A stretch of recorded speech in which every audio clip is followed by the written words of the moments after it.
Ser podcast.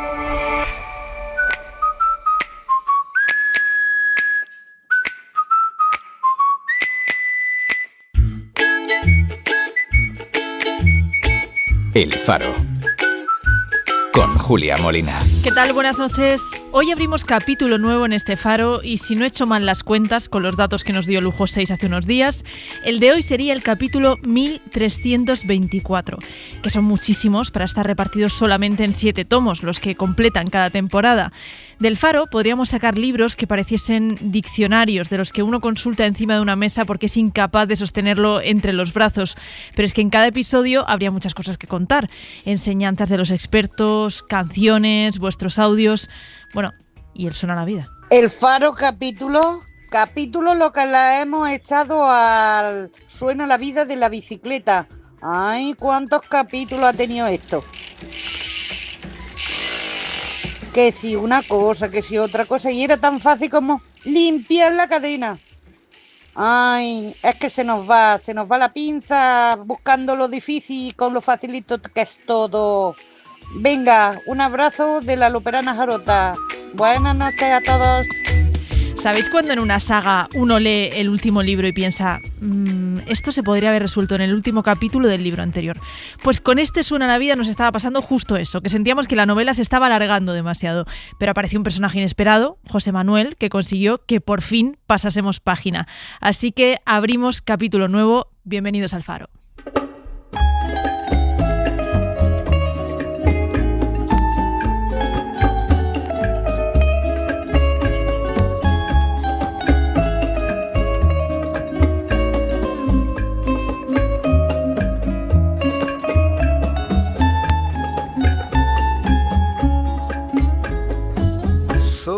Fuego que arde tu piel, soy el agua que mata tu sed, el castillo, la torre, yo soy la espada que guarda el caudal, tú el aire que respiro yo, y la luz de la luna en el mar, la garganta que ansío mojar, que temo ahogar de amor.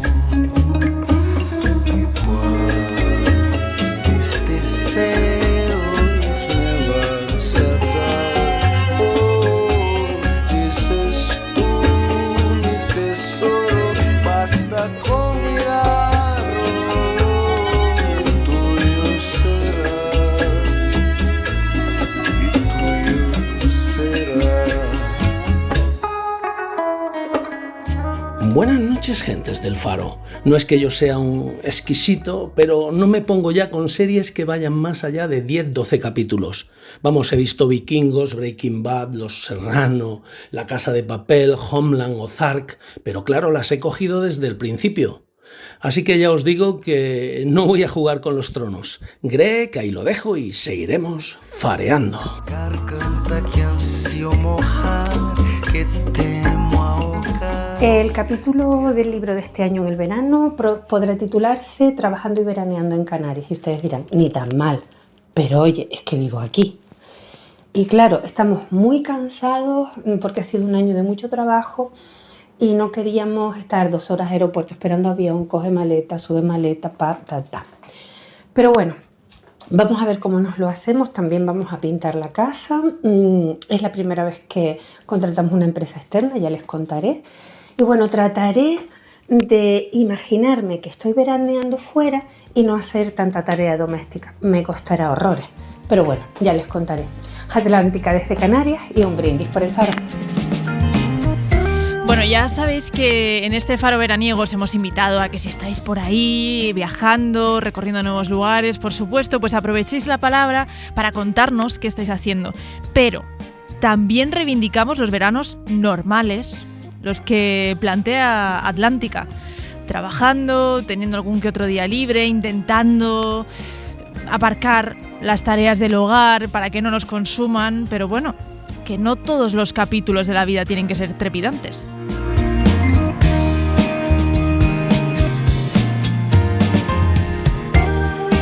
Hola Julia y equipo de verano.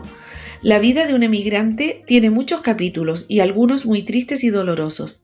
En mi caso, no fue difícil porque lo hacía por amor y legalmente no tenía ningún tipo de dificultad en venir a vivir a España, pero sí dejar a la familia y a los amigos fue doloroso. Pero más aún, los emigrantes que por razones económicas deciden venir para mejorar su vida y encuentran una oposición pensando que pueden ser delincuentes. Un saludo, Kini, de Extraradio de Madrid.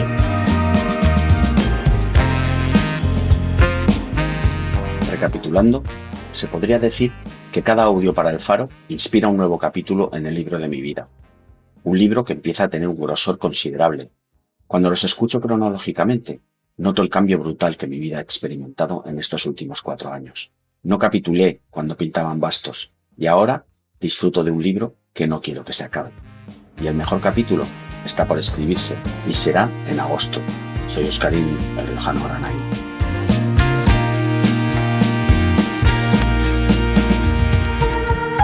Hola fareras, fareros, soy Monse. Capítulo. Pues a mí me pasa como a ti, Julia. Yo libro que empiezo voy viendo las hojas que tiene cada capítulo. Yo lo leo en el Kindle porque como veo fatal es donde mejor leo, en un libro electrónico. Entonces no sé por qué lo hago, porque aunque me guste el libro, siempre pienso a ver cuántas hojas tiene este capítulo y procuro dejar de leer justo cuando se acaba el capítulo.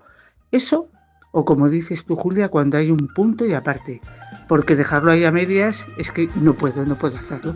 Así que eso es lo que hago yo con los capítulos. Un beso. Bueno, yo creo que esto pasa bastante a menudo. Es ese miedo a quedarnos por la mitad, también es cuando lo retomas, no sabes muy bien por dónde ibas, tienes que volver a releer, así que sí, nos gusta acabar capítulo o por lo menos acabar en punto. No te vas a dejar una frase a medias para seguir al día siguiente.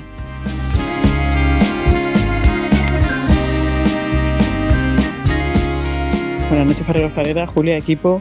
Pues mi sobrino, el devorador de libros, tiene como manía leerse los capítulos enteros, aunque sean muy largos, como pasa en el libro que está leyendo ahora, que tiene que organizarse el tiempo para que pueda leer el capítulo entero. Yo el que estoy leyendo ahora tiene los capítulos muy breves, que por cierto lleva la palabra faro en el título. Y hablando de películas y de series, yo ahora ya lo veo todo por capítulos. Es raro que vea algo del tirón. Una película lo veo en varias partes, incluso un episodio de una serie puedo verlo en más de un capítulo. Larga vida al Faro, Silvia. La obra maestra de Julio Cortázar, Rayuela, es un mosaico de 155 capítulos que se pueden leer del principio al final, leer solo hasta el capítulo 56, porque el resto, según Cortázar, son prescindibles. Empezar en el capítulo 73 y seguir la secuencia establecida por Cortázar, o sencillamente leer en el orden que el lector desee. Lo que nunca debes dejar de leer es el capítulo 7. Toco tu boca. Con un dedo toco el borde de tu boca. Voy dibujándola como si saliera de mi mano, como si por primera vez tu boca se entreabriera, y me basta cerrar los ojos para deshacerlo todo y recomenzar. Hago nacer cada vez la boca que deseo. Besos cortazarianos, Santi de Madrid.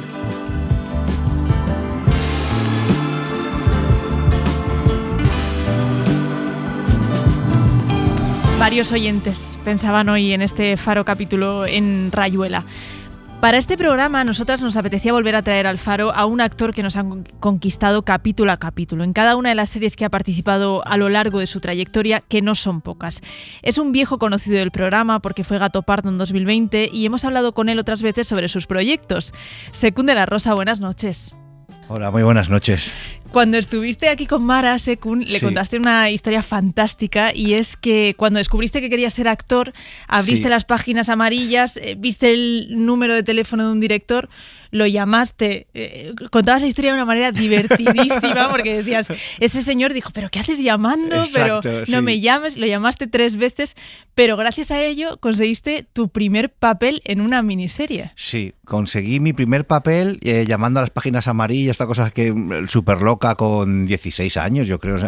Y Francesc Betriu se llamaba el director, pero a ver, conseguí mi primer papel, me dio 2 sesiones, un poco figuración especial, porque tenía una frase y 2 días que iba a hacer como de mozo de mudanza en una serie que se llamaba Vida Privada, y Lo que pasa es que yo era en aquel momento, no sé si la palabra es inocente o que no me enteraba de nada o que todavía tenía esta fantasía de ser actor, pero como en mi barrio. Entonces yo, como ya había sido actor, que había ido 2 días a una serie y había grabado, yo ya había sido actor. O sea, ya lo había sido. Y ya me tiré 3 años que me olvidé. Presumiendo de aquello, Claro, ¿no? sí, ya he sido actor. O sea, una cosa muy, muy naif. Claro, año 87. Sí. Ese día en el que se va a emitir el capítulo en el que sales, aunque sea medio de figurante. ¿Qué haces? ¿Reúnes a la familia, a los amigos? ¿Lo grabas en el VHS? Pues mira, no, a ver, es un poco más triste que eso, me da pena recordarlo con el tiempo, pero era una época de mi vida de adolescente y que a veces... no mucho, pero puntualmente me acompaña cuando me sale esta vena así, no sé cómo decirlo, pero lo viví como, no en soledad, pero casi. O sea, no lo viví, no me atreví a... ¡Ay! He hecho la serie... no. Es que ¿lo sentías con un poco de pudor o...? Lo sentía con un poco de pudor. En aquel momento era como que la realidad, el barrio, el mundo, todo... Era un adolescente que muchas cosas me pesaban, aunque era un adolescente feliz, pero había como mucha cosa diferente a lo que yo quería en la vida. Entonces eso era como mi fuga. Y recuerdo que hice esas 2 sesiones, que entonces no sé bien siquiera que se llamaban sesiones. Para mí era que había ido 2 días a un rodaje, ¿sabes? Ya está, 2 días, ¿sabes? No decía ni siquiera la palabra sesión.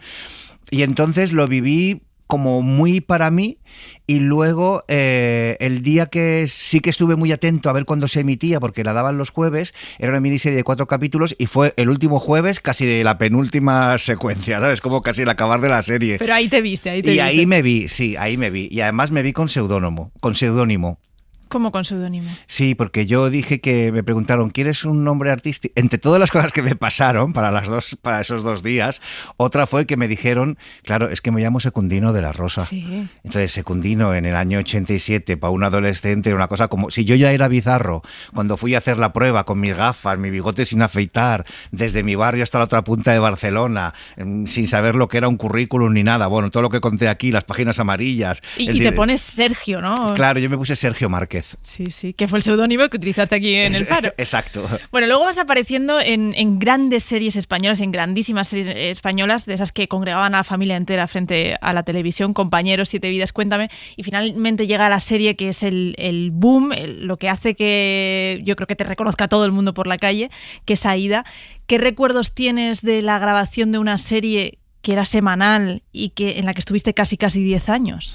Wow, bueno, pues de Aída tengo muchos recuerdos. También, mira, es que ¿sabes lo que pasa? Que ahora me estás haciendo la entrevista y estoy en un momento muy...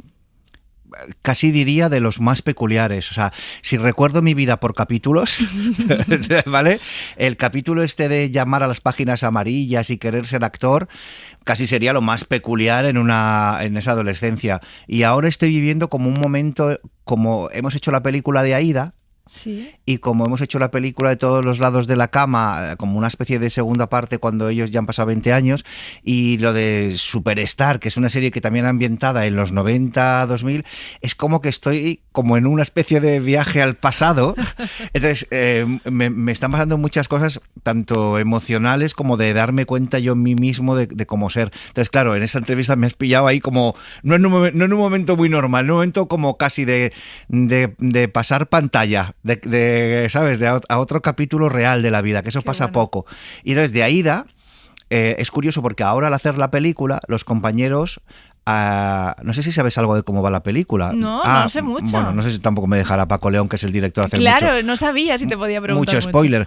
Pero yo, por ejemplo, Aída lo viví de una manera muy...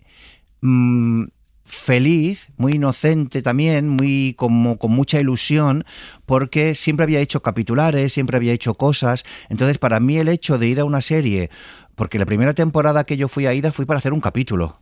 Y como hice un capítulo y les gustó, al poco tiempo me llamaron para hacer otro y me dijeron, pues en la siguiente temporada te vamos a llamar 2 o 3 veces para que Mauricio salga su hermano un poquito más. O sea, yo fui entrando muy de a poco. y con mucha ilusión, porque vengo del teatro alternativo.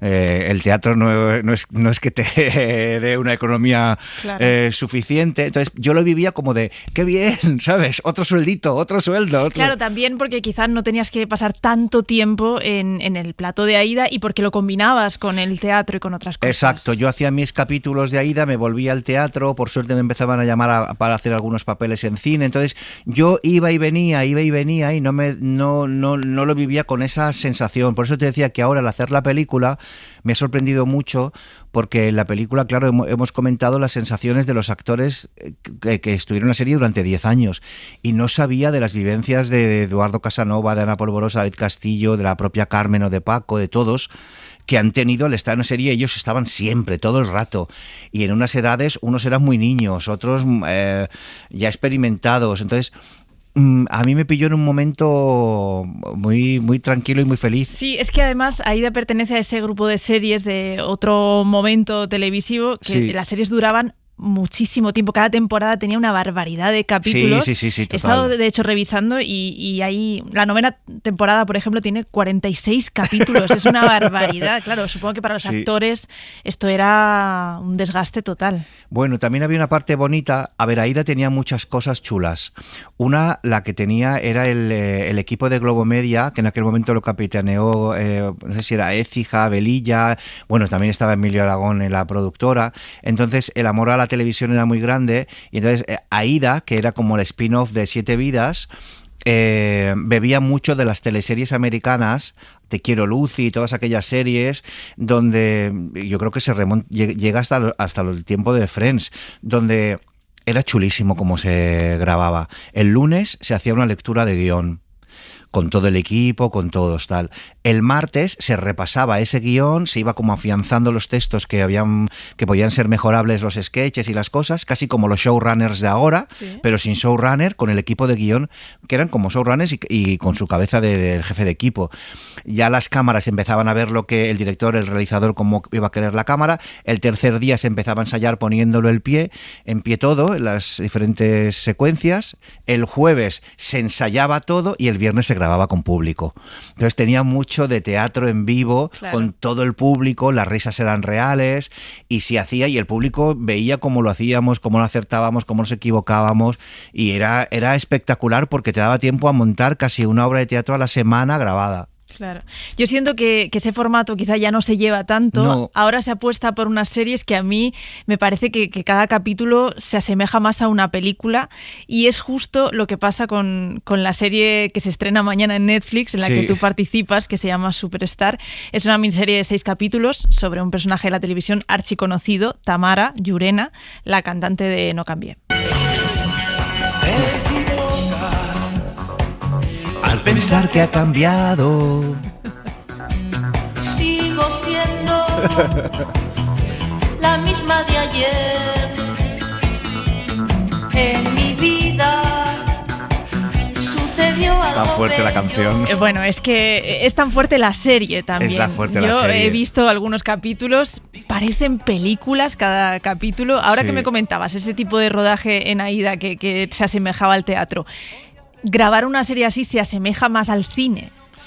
Muchísimo. Yo todo lo que he rodado con Vigalondo y con Claudia Costafreda, la otra directora de la serie, y todo lo que he trabajado con ellos y con los compañeros, el guión y cómo se ha dado la serie, porque había muchos días para cada capítulo, lo he vivido con el tempo y con la necesidad de trabajar en cada secuencia como si fuera una película. O bueno, también hay series que se trabajan mucho, y hoy en día, como llamamos película a lo que se entiende por película, pero en realidad el celuloide ya no existe, ya no se graba con cámara de cine. Claro. Casi todo se graba ya, ¿sabes? Como en 5K y jaleos y HB y la otra, las cámaras y tal. Entonces realmente sí que ha sido como una peli en el sentido del rigor y la profundidad y trabajar cada secuencia y el viaje y entendiendo los personajes. Y en el tiempo de rodaje son 6 capítulos. ¿Cuánto tiempo lleva a rodar algo así? Un montón. Yo creo que para los 6 capítulos hemos estado casi 4 meses de rodaje. Y luego, pues para la gente que nos escuche, que muchos ya sabrán, una serie, una película no es solo el rodaje, aunque sea lo más vistoso. O sea, es como, igual que en teatro hay desarrollo, nudo, desenlace, en un rodaje de cine o televisión hay prerrodaje, rodaje y postproducción o posrodaje. Claro. Entonces, casi un año de trabajo para mucha gente. Y se nota, Sí. En la serie tú interpretas a Leonardo Dantes, pero que el público no espere ver a 2 personajes retratados desde la crueldad con la que se les veía en el año 2000. No sé qué pensabas antes de hacer esta serie de tu personaje y qué piensas después de hacerla. Bueno, aquí también me remito un poco a lo que te he dicho al principio del momento de cambio mío, pero creo que es un poco global. Yo creo que cuando vivimos esto, la gente que vivió la tele del 2000 y tal, no lo ve con los mismos ojos con los que podemos ver ahora la situación. Me imagino que ocurren también en otros ámbitos, pero a mí me da la sensación que por los cambios que ha habido en los últimos tiempos, las nuevas generaciones, cómo se ve ahora LGTBI, mujer, feminismo, trabajo laboral, salud emocional, salud mental, el respeto. O sea, yo creo que estamos en un momento brutal de cambio, muy apasionante. No sé si eso podría haber existido ahora. Entonces, ¿cómo era este universo de Tamara y Leonardo y Paco Porras, todos esos, y cómo se les trató en televisión hace 20, 25 años? Creo que ahora mismo... Mira, yo estos días que me han preguntado en la promoción, para mí lo más interesante de todo es vencer los prejuicios, porque hay mucha gente que se puede pensar, como en su momento se rieron de ellos, que no sé si ellos también participaron de la mofa, pero como se rieron de ellos y todo era como una especie de guasa, aunque fueran seres humanos, reírse de ellos, porque no eran personajes de ficción, eran personajes reales. Sí. Yo no sé si ahora mucha gente se puede pensar que en la serie queremos seguir haciendo ese humor, sobre todo gente más mayor se puede pensar que seguimos como en la parodia, ¿no? Como aquellos programas de parodias, y no tienen nada que ver. No, creo que se van a dar cuenta en los 15 primeros minutos del primer capítulo. Que no tiene nada que ver. Todo lo contrario, yo creo que la pregunta que flota en el aire es: ¿qué nos pasó como sociedad? ¿Qué nos pasa cuando necesitamos reírnos de los demás? Claro. ¿Qué nos da miedo? ¿Nos da miedo o qué conseguimos igualando o metiéndonos con otras personas? Porque parecía, estando en pleno año 2000, parecía como que había como una especie de humor zafio y reírnos de los personajes y caer en una cosa como muy tremenda, como si estuviéramos en la posguerra. ¿No? Sí, bueno, Crónicas Marcianas, esta noche cruzamos el Mississippi, Tómbola. Al final eran programas de muchísima audiencia. Sí. Entonces no sé si esta serie puede de alguna forma remover conciencias. Sí, a ver, se ha centrado todo en Crónicas Marcianas y yo tengo que decir que cuando he visto Crónicas Marcianas yo creo que todo el mundo se lo pasaba bien, todos se reían unos de otros. Es verdad que había una especie de burla hacia estos personajes que invitaban. Tampoco sé si ellos querían participar de esa burla, pero bueno, tantos quisieran participar como no, sí que me parece tremendo. Pero también me parece tremendo todo lo que ocurría alrededor, que invita mucho a la reflexión. ¿Por qué cuando iba Tamara a cantar o se equivocaba cantando, o por qué cuando iba a un bolo había tanta gente que iba como a burlarse? ¿Por qué cuando iba Leonardo Dantes a una discoteca, que lógicamente no es Maluma, ni es Alejandro Sanz, ni es Karol G? La gente que iba, o sea, no te lo digo porque canten mejor o peor, sino porque son productos de su época y son jóvenes y la gente va a bailar y tal.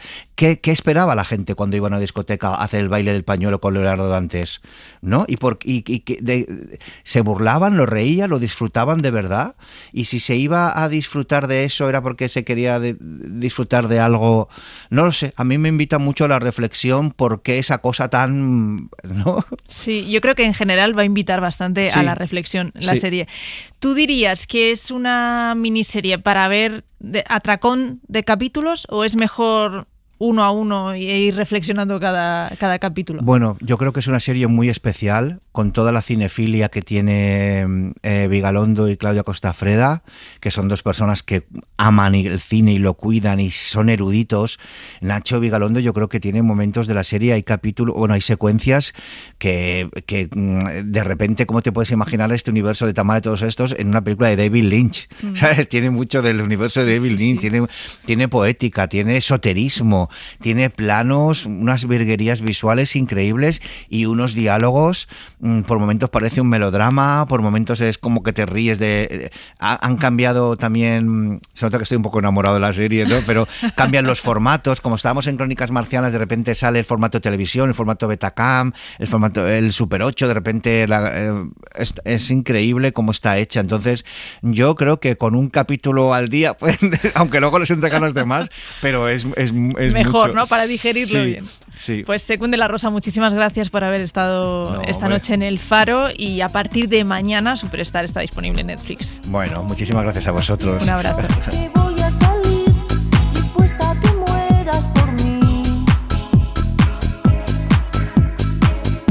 Un poco más de rímel, colores increíbles. Hoy voy a sentir que tú te derrites por mí. Bueno, ayer por fin conseguimos resolver el Suena la Vida. Era uno que se nos había complicado hasta un nivel absurdo, porque al final la solución era bastante sencilla. Para quienes os lo perdisteis, escuchamos todos los días el sonido de una bici y al final era alguien limpiando la cadena de la bici.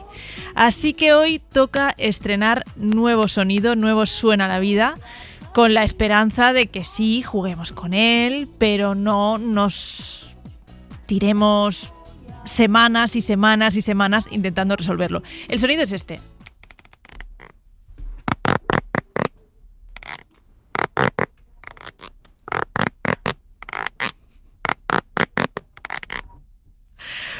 Paloma se está riendo desde el otro lado del estudio, no sé por qué, no sé a qué le recuerda este sonido. 900, 100, 800. Alejandro, no sé si podemos volver a escucharlo para que los oyentes lo tengan perfectamente claro en su cabeza. A ver.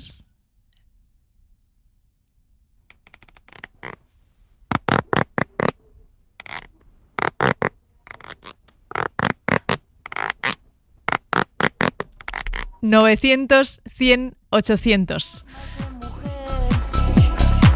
Para hacerte enloquecer.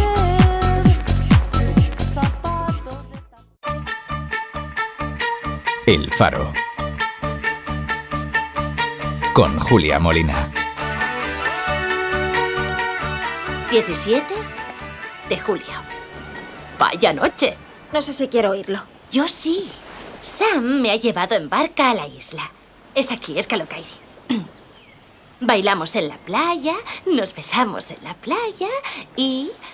¿puntos suspensivos? ¿Qué? Puntos suspensivos, es lo que se decía antes. ¡Oh, no sigue! Sam es mi hombre, sé que lo es. Nunca me había sentido igual. Honey, honey, how he thrills me. Honey, honey. Honey, honey, nearly kills me. Honey, honey. I've heard about him before. I wanted to know some more. And now I know what they mean. He's a love machine. Oh, he makes me dizzy. Leyendo el capítulo del día 17 de julio del diario de su madre, es como Sophie descubre que hay 3 hombres que pueden ser su padre, así que los invita a los 3 a su boda en una maravillosa isla griega para descubrir quién de ellos es. Así empieza Mamma Mía, la película protagonizada por Meryl Streep y por Amanda Seyfried con canciones de ABBA, y nos hemos acordado de ella porque efectivamente hoy es 17 de julio y bueno, porque esta música nos transporta directamente al mar azul turquesa de Grecia.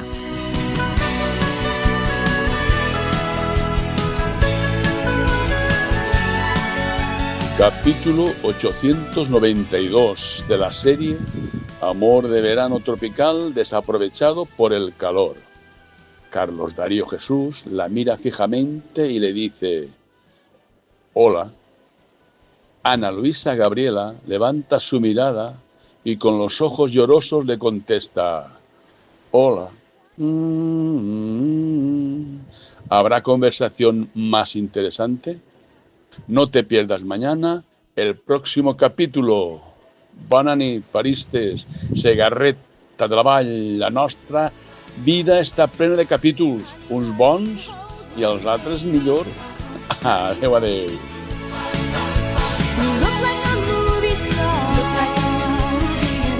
Amarrosa.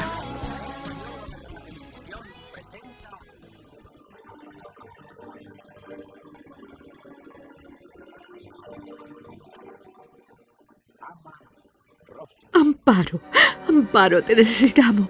Abre los ojos. No se preocupe, doña Isabel. Amparo, tienes que vivir para mí. Este es uno de los capítulos de telenovela, la banda sonora que me ha acompañado en los diferentes capítulos de mi vida, mundos de desamor y tragedia, y quizás ahora por eso las escucho, mientras pinto, escribo o coso. Me arropan, pero ojo al dato, novelistas y guionistas que prolongáis las novelas y series con capítulos y más capítulos, deciros que esto cansa y aburre. Un buen final es mejor recompensa que una agonía prolongada. Salve y ustedes lo pasen bien de Mar de Málaga.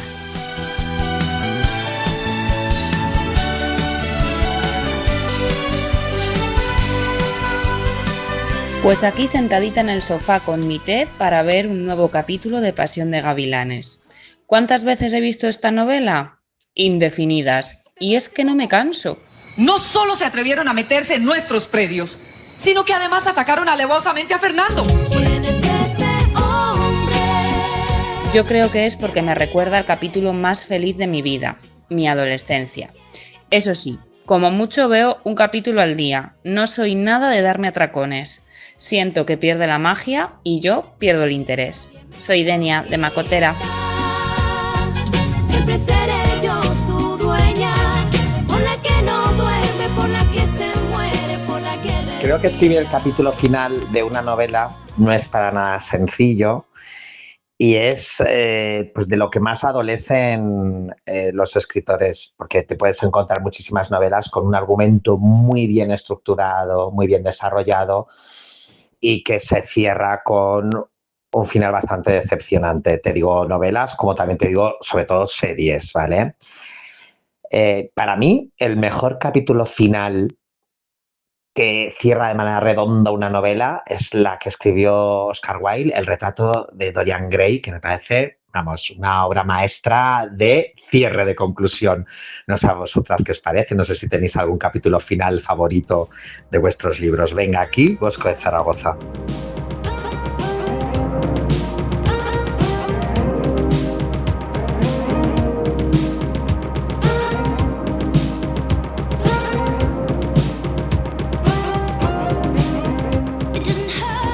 Hola, farería. Después de vernos las 4 temporadas de Stranger Things y esperarnos más de 3 años para la 5ª y última temporada, nos anuncian que van a estrenar unos pocos capítulos el 27 de noviembre, otros pocos más el 26 de diciembre y el capítulo final el 1 de enero. ¿Pero esto qué es? ¿Qué estáis tramando? Menudas fiestas navideñas nos van a dar. ¡Ay, señor! Un abrazo fuerte a Ana desde Elche.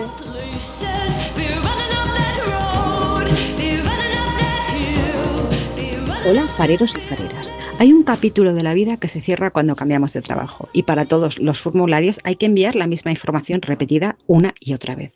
Un poco igual que cuando era pequeña y enviaba postales en las vacaciones con la misma frase siempre. Ahora escribimos en un cuaderno las recetas, los audios del faro, las ideas, las noticias positivas y podríamos escribir postales a aquellos fareros que tienen un buzón en la entrada de su casa.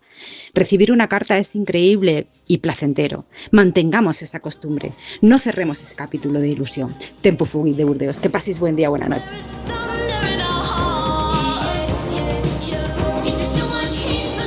Saludos, Julia, equipo y fareros. Capítulo 4, temporada de verano. Y la pregunta es, ¿pertenece a la temporada 7 o a la 8?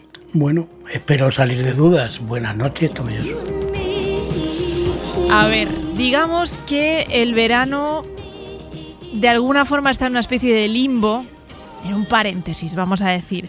Pero, en cualquier caso, yo diría que de pertenecer a alguna temporada, yo lo cuento dentro de la temporada 7. Es como el bis de la temporada 7. Desde luego nunca sería la temporada 8, porque la temporada 8 empieza religiosamente el primer día de septiembre. O sea que espero haber aclarado la duda de Tomelloso.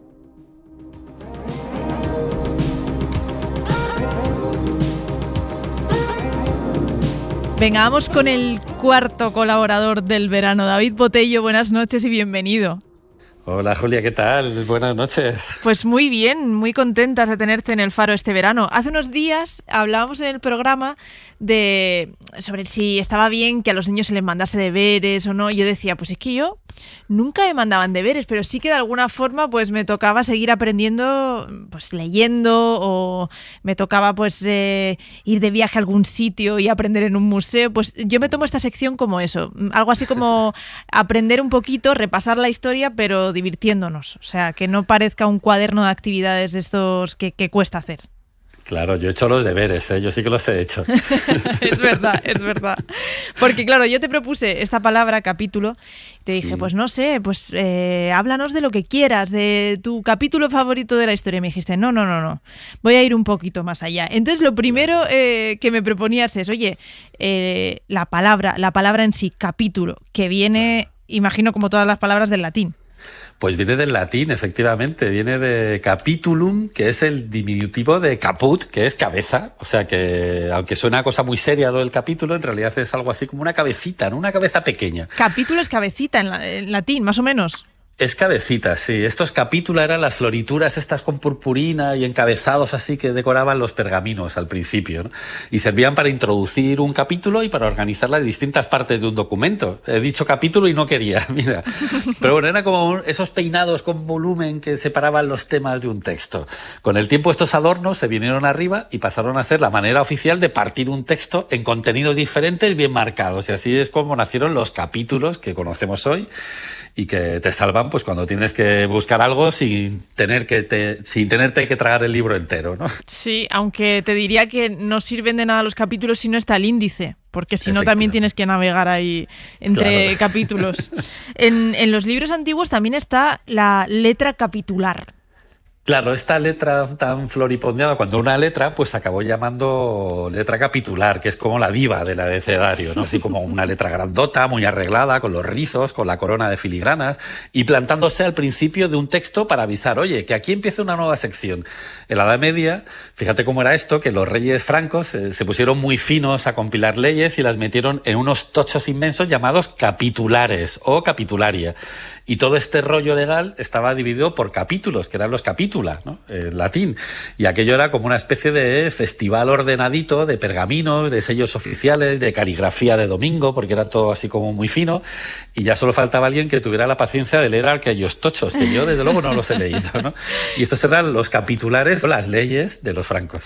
Claro, o sea que de haber hecho este programa en la Edad Media dedicado a la palabra capítulo, todos los oyentes no nos podrían haber mandado audios, no sé, nos habrían mandado, imagínate, palomas mensajeras y relacionarían la palabra con la burocracia, o sea, les parecería una palabra aburridísima. Aburridísima, claro, porque imagínate la cantidad de leyes que sacaron los francos, ¿no? Y de esos capitulares, sobre todo de las letras capitulares o de las leyes capitulares, salió el verbo capitular, que empezó siendo una especie de palabra fino para cerrar acuerdos por escrito y acabó significando rendirse con papeles de por medio. O sea que cuando te rendías, pues todo se redactaba por capítulos, como si la derrota necesitase a alguien que pusiese orden ahí, ¿no? Qué gente tan ordenada la del pasado. Efectivamente, claro. Por ejemplo, cuando una ciudad caía, pues sacaban las plumas, se redactaban los puntos del acuerdo y se firmaban unos documentos que se llamaban capitulaciones. O sea que los vencidos escribían su último capítulo pues en tinta solemne para que aquello fuese ya oficial. Y si una pareja se ponía romántica en vísperas de una boda con cláusulas, hacían lo mismo, pero con más confeti. Entonces también firmaban las capitulaciones. Rendirse o casarse, todo cabía en un documento con capítulos que olían a contrato o de rendición o de casamiento. Anda, y las capitulaciones matrimoniales pues se mantienen hasta el día de hoy. Y efectivamente. Las que son de rendición, si nos vamos a un capítulo concreto de la historia, pues las más conocidas quizás sean las de Granada, ¿no? La rendición de Granada.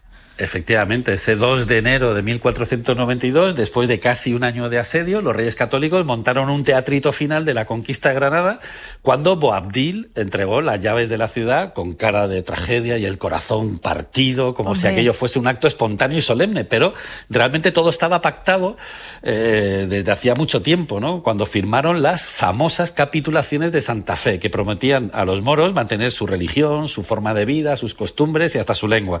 A Boabdil también le dejaron las alpujarras de premio de consolación.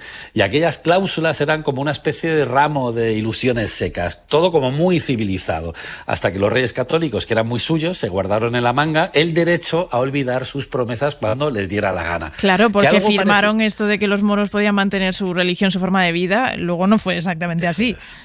Luego no fue exactamente así, eso ya pasó con Felipe II, ¿no? Cuando las reglas de las alpujarras y demás, ¿no? O sea que hubo mucho jaleo, ¿no? Con las capitulaciones de Granada. Y luego también hubo una capitulación muy famosa, unas capitulaciones en Santa Fe, en el mismo año, el mismo sitio, la misma mesa polvorienta, el mismo paripé, distinto negocio, y en abril, cuando Colón y los Reyes Católicos firmaron las otras capitulaciones de Santa Fe, que fue un contrato que también huele un poco a chanchullo, porque, a ver, Castilla pagaba la fiesta oceánica de Colón y a cambio se quedaba con la titularidad de las tierras que Colón ha descubierto, dice literalmente, como si ya las hubiera descubierto. O sea, porque todavía no había salido. Y a cambio, Colón exigía el virreinato perpetuo, el gobierno de las nuevas tierras, el título de almirante de la mar Océana y el 10% de las ganancias que generase aquella nueva ruta. Que eso sí que era un bonus bien gordo. Era un pelotazo histórico antes de poner un pie en la otra orilla. O sea, imagínate cómo fue aquello. Claro. Pero cuando me dices que huele a chanchullo, es que tú crees que estas capitulaciones se firmaron después, a la vuelta. No, se firmaron a la ida. Lo que yo creo que más o menos todo el que ha estudiado este capítulo de la historia de España está convencido de que Colón sabía dónde iba. Y ya, pues de alguna forma había convencido a los Reyes Católicos de, oye, que yo sí que sé dónde voy a llegar, ¿no? Vale. O sea que claro, no fue tanto descubridor de América, ¿no? Bueno, se habla de un navegante desconocido, ¿no? Que tiene incluso una estatua en Huelva, o sea que bueno, pues no se sabe, pero es bastante probable. A ver, el mar era muy complicado, entonces tener esa ruta tan trazada y ser consciente de dónde iba y de cómo tenía que volver, sobre todo, eso no era fácil en esa época. Entonces Colón fue directo, no dudó y volvió directo, tampoco dudó. Eso quiere decir que algo sabía. Alguna información tenía. Algo sabía, sí. Y luego está lo de llamar a capítulo. Llamar a capítulo es muy interesante también, sí. ¿Qué capítulo hay de la historia sobre esto? Pues el capítulo más famoso, o el señor al que llamaron a capítulo más conocido, es el Gran Capitán, el héroe castellano de la Guerra de Nápoles, que pasó de soldado vencedor a virrey, nada menos, de Nápoles. Cuando murió Isabel la Católica, Fernando el Católica le dijo al Gran Capitán, oye, vente para Aragón. Y esto fue muy complejo, ¿no? Muy complicado, porque unos le decían al Gran Capitán que lo que quería era darle el maestrazgo de la Orden de Santiago, nada menos, que era el premio gordo por la campaña italiana que había hecho. Otros sospecharon, bueno, que le estaba llamando a capítulo, que lo que quería era cantarle las 40 y preguntarle dónde estaba la pasta que le habían dado para aquella guerra. Pero en realidad parece que Fernando lo que sí que quería era pues ir sacando los ejércitos castellanos de Nápoles antes de que el Gran Capitán se viniera arriba y que se quedara el reino por su cuenta, o peor todavía, que a Juana la Loca y Felipe el Hermoso, que estaban de reyes de Castilla, les entrara la vena propietaria y les diera por pensar que como ellos habían pagado la fiesta y habían puesto la tropa para conquistar Nápoles, que el reino era castellano, era suyo y no de Aragón. Claro. Así que Fernando, que era un viejo zorro, pues pensó que lo mejor era cortar por lo sano. Sea lo que sea, tuviese en la cabeza lo que tuviese este señor, el Gran Capitán se plantó solito en Aragón y Fernando efectivamente le pidió explicaciones por el dineral que había volado en la campaña napolitana. No sé por qué, pero cuando estabas empezando esta historia, digo, estoy casi segura de que no le fue a dar el premio. O sea, efectivamente lo llamaban a capítulo. Lo llamaban a capítulo y además que el Gran Capitán, que era muy chulo, así muy así como muy aguerrido, pues empezó a cantar cifras, ¿no? Entonces dijo, he gastado 100 millones en picos, palas y azadones para enterrar a los muertos castellanos, 5 en guantes perfumados para esconder la peste de los cadáveres de los enemigos en el campo de batalla, 1 millón en frailes y pobres que rezaron por la victoria y otros 100 por la santa paciencia de rendir cuentas a un rey al que le he regalado un reino. Y así fue como se hicieron las cuentas del Gran Capitán y el tío se quedó tan ancho. Pero a este Gran Capitán no le cortaron la cabeza después de esto. No le cortaron la cabeza. Lo que pasa es que es verdad que, bueno, pues a partir de ahí ya no se sabe mucho más de él. Se sabe que sobrevivió, ¿no? El desafío. Y también, hombre, se supone que la épica castellana, pues a lo mejor le ha dado un papel, un protagonismo en esta discusión, que no era tal cual, pero lo que es cierto es que Castilla fue quien ganó esa guerra de Nápoles, con los ejércitos y con el dinero de Castilla, y luego se lo quedó Aragón. Esto sí que se sabe que es así.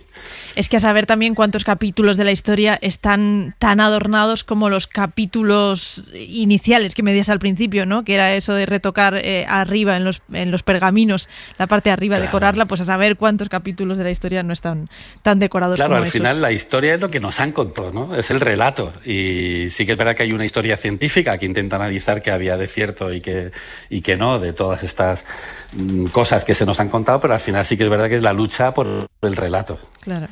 Y ahora que me hablabas del Gran Capitán, en lo que has reparado también es que capitán tiene la misma raíz que capítulo. Sí, esto es una cosa que me ha sorprendido mucho, ¿no? Porque al final capitán viene de capitaneus, que ya significaba el primero de la fila. Y esto es porque la cabeza siempre ha mandado sobre el cuerpo, así que de caput salieron un montón de palabras que tienen que ver con los jefazos, con los que cortan el bacalao. Por ejemplo, cabo viene de caput directamente, que es el que se pone delante de los soldados para gritar las órdenes. Capataz es el que manda en todos los puertos, ¿no? En una obra. El capitoste, que viene del catalán capitost, es el pez gordo de cualquier chiringuito que montes, hay un capitoste, ¿no? El caudillo, que suena como más épico, en realidad era un pobre capitelium, un cabecilla, ¿no? Un tío pues que tampoco era tan importante, ¿no? Y príncipe sí que viene de primus caput, el primero de todos, el principal, el que lleva la corona y el que lleva sobre todo esas ínfulas de saber que algún día, si tiene suerte, heredará un reino. ¡Qué bueno! Y ahora, sin embargo, decimos estar caput cuando prácticamente te cortan la cabeza, ¿no? Claro, que de ahí vendría el verbo decapitar, ¿no? Que también viene de eso, exacto, de caput. Madre mía, te han quitado la cabeza, te han decapitado. Eso ya sería otro capítulo apasionante de la historia también. Bueno, pues con otro capítulo más te esperamos el próximo jueves. Muchísimas gracias y nada, a disfrutar de este verano farero. Sí, muchas gracias a ti, Julia, que sabes que me hace mucha ilusión compartir este espacio con vosotros y con todos los fareros. Y a nosotros también. Un abrazo, David. Un abrazo.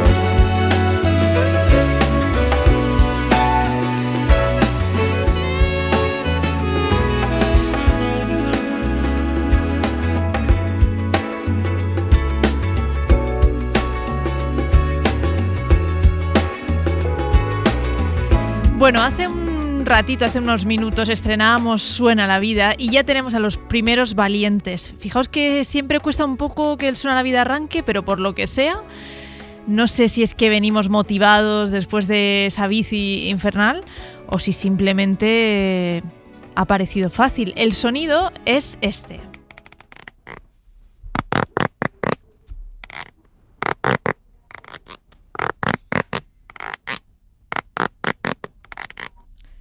Y Agustín va a ser el primero en intentarlo. Agustín, ¿qué tal? Buenas noches. Hola, buenas noches. Agustín, ¿desde dónde llamas? Desde Andorra de Teruel. Muy bien. ¿Y corre el aire allí o qué? No corre, no. Hay bastante calor, pero imagino que en Zaragoza hará más. Seguro, segurísimo. Seguro. Quieras que no, en el pueblo normalmente refresca un poquito más que en la ciudad. Sí, está más alto.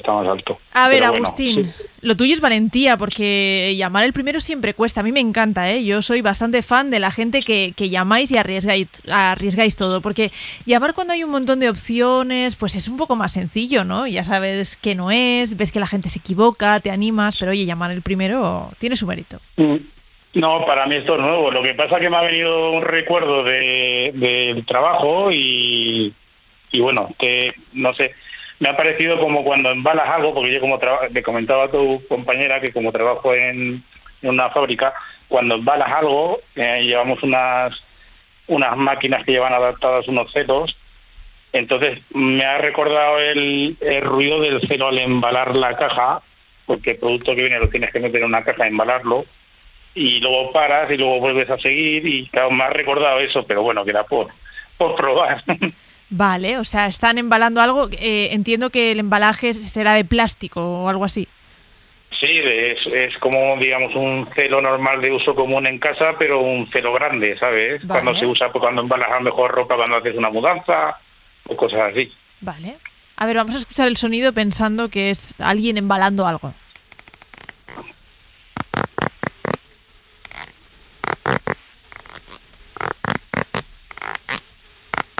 Vale, le estaría dando como vueltas. Vamos a probar. A ver, Alejandro, ¿se lleva Agustín el Suena la Vida a la primera?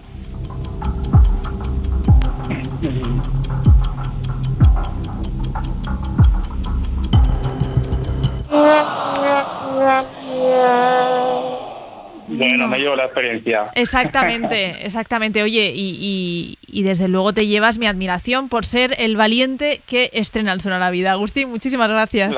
La admiración es mutua. Hasta luego, un abrazo. Vale, igualmente. Venga, a ver, Ramón, el segundo valiente de la noche. Ramón, ¿qué tal? Buenas noches. Buenas noches tengan ustedes. Hola, Ramón, ¿desde dónde llamas tú? De Hornillos del Camino, Muy bien, ¿dónde está Hornillos del Camino? en la provincia de Burgos, en un pueblo de la España profunda que solo le anima al Camino de Santiago. ¿Y pasan muchos peregrinos estos días por ahí? No, ahora pocos. Porque hace mucho calor, ¿no? Entonces entiendo que igual eligen otra ruta.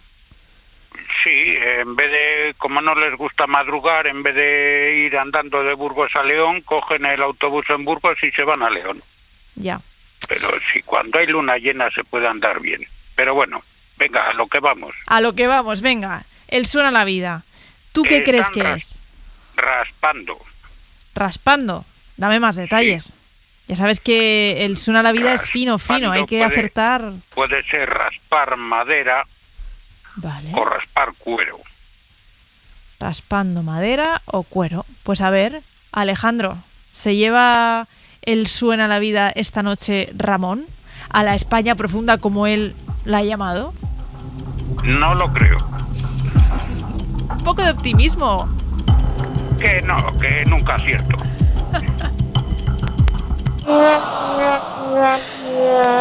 Ramón, pero es que es difícil, tú no te preocupes. Que no te preocupes, que seguiré intentándolo. Así me gusta, esa es la actitud. Ramón, un abrazo. Venga, gracias, hasta luego. Venga, Agustín, que te tengo aquí ya al lado.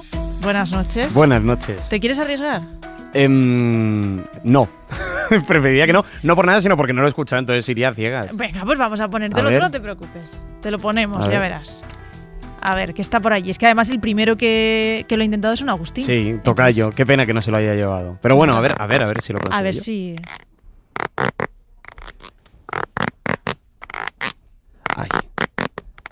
Esto a mí me suena a cuando se te queda atascada una cremallera. Y estás ahí forzando, intentando... ¿Puede ser? A ver. Una cremallera atascada. ¿Es el sonido de una cremallera atascada?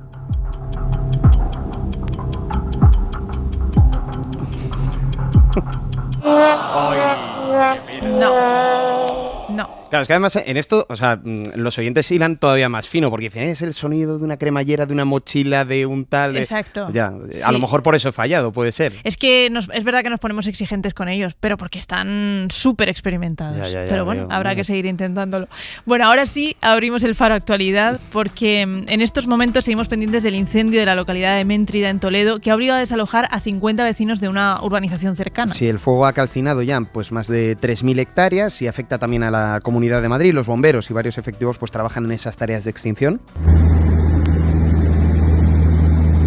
Entre los efectivos, como escuchamos, pues se han desplegado aviones anfibios para sofocar las llamas, y a los bomberos, a los cuerpos forestales y a la Guardia Civil se suma también la Unidad Militar de Emergencias, que trabaja también en esas labores de apagado. Por el momento el fuego sigue sin estar controlado, se espera ahora pues bueno, que a lo largo de la madrugada se pueda controlar, aunque otro de los asuntos que también preocupa es pues bueno, las afecciones o los problemas que pueda causar este incendio en la A5, en una carretera que esta tarde se ha tenido que cortar a la altura de Navalcarnero debido pues bueno, al avance de las llamas. Además del incendio incendio de Méntrida, hoy en la SER les estamos contando la investigación que afecta al exministro de Hacienda, Cristóbal Montoro, por supuestos cambios de leyes para beneficiar a algunas empresas. Sí, el exministro durante los gobiernos de Rajoy se ha dado de baja como afiliado del Partido Popular tras su imputación, y en un comunicado emitido a la agencia EFE ha dicho pues básicamente que se le está acusando sin pruebas. Viene a decir que todo esto es una cortina de humo para no hablar de los escándalos que afectan al gobierno, y el caso es que el juez de Tarragona, además de esta investigación, mantiene también otras piezas abiertas, porque lo que quiere averiguar es si Montoro aprovechó su cargo al frente del ministerio para perjudicar a rivales políticos como Juan Carlos Monedero o incluso a otros políticos de su propio partido como Esperanza Aguirre. Pero es que además cree que él, Montero, intentó torpedear investigaciones que perjudicaban a su propio partido. Y con todo esto, pues bueno, en el PP intentan desvincularse. Dice Elías Bendodo que nada tiene que ver toda esta situación con el actual partido. En nuestro ánimo de no hacer el ridículo, no se nos ocurriría culpar a Pedro Sánchez ni de Filesa ni de la crisis económica que hubo durante la presidencia de Rodríguez Zapatero, ¿no? Sería bueno que el Partido Socialista tuviera esa misma prudencia. Bueno, mientras en el gobierno hablan de un asunto de máxima gravedad, de un nuevo caso Kitchen, es lo que decía el ministro Óscar López. Un gobierno que tuvo la Kitchen, que tuvo la Gürtel y que tiene también otra Kitchen fiscal. En el Partido Socialista, al mínimo caso que ha habido, se ha actuado con contundencia. ¿Y hoy dónde está Feijóo? Hoy no tiene nada que decir. Pues eso es lo que le piden a Feijóo, que tenga más contundencia y sobre todo que dé explicaciones. Y para terminar, un equipo de científicos liderado por investigadores españoles ha descubierto un gen que hace invencibles a los antibióticos. Sí, es un gen casi desconocido que se expande por hospitales y granjas, provocando lo que se conoce como las superbacterias, que es pues un tipo de bacterias que son prácticamente imposibles de tratar. El director de la investigación es Bruno González Zorn. Descubrimos este gen en una epidemia, en una UCI, en un hospital holandés, y estaba produciendo una epidemia allí. Se ha diseminado por el mundo entero y pone en peligro toda la medicina moderna. Y lo que sabemos es que este gen se ha detectado ya en 6 países diferentes. Ahora los investigadores están viendo a ver si también ha llegado a España, y el caso es que pues los científicos ya advierten que este gen, sumado a otras adaptaciones de las bacterias, pueden convertir en prácticamente incurables algunas infecciones bacterianas. Qué noticia más preocupante esta, la verdad. Es inquietante. Bueno, pues en una hora escuchamos más noticias. Agustín, gracias. Venga, hasta luego.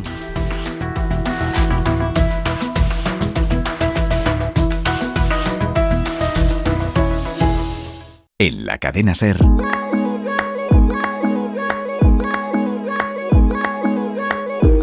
El Faro. Con Julia Molina.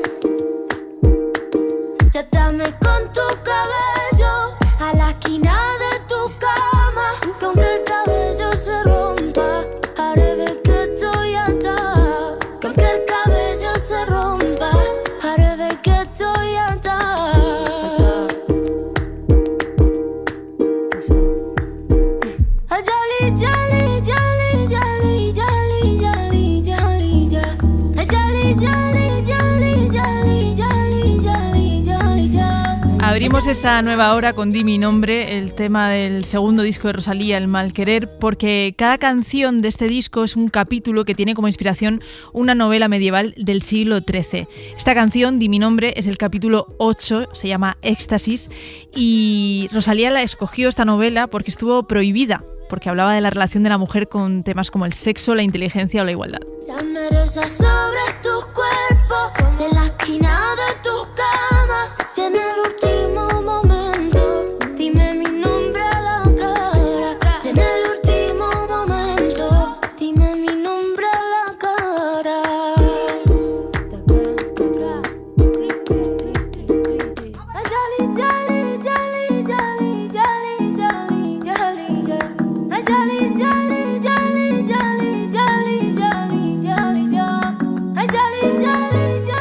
Imagínate que al leer un libro no exista la opción de volver la página atrás.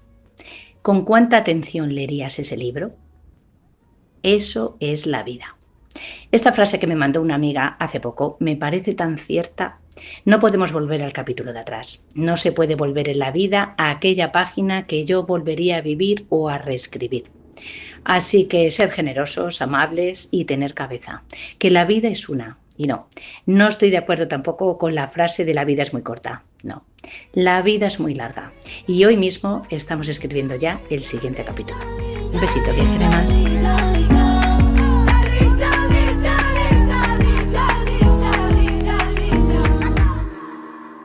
Buonasera.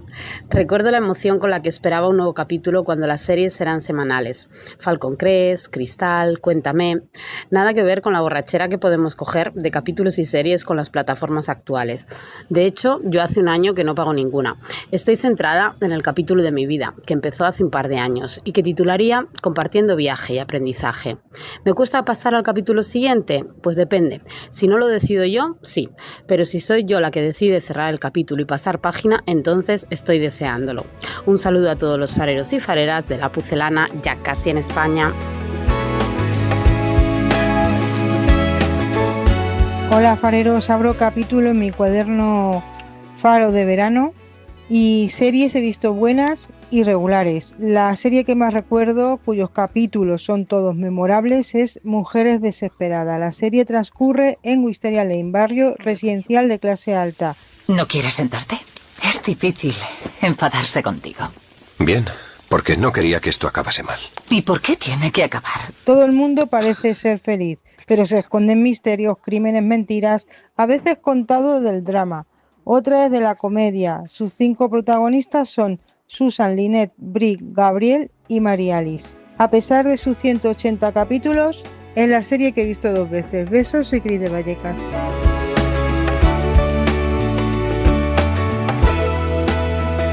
Dios es amor, la Biblia lo dice, Dios es amor, Juan Pablo lo repite, Dios es amor, búscalo verás. En el capítulo 4, versículo 8 primero de Juan. Pues así todo el día, me eduqué en un colegio de monjas y muchos fueron los pasajes que leí. Y algo bueno de aquello seguro que de en mí.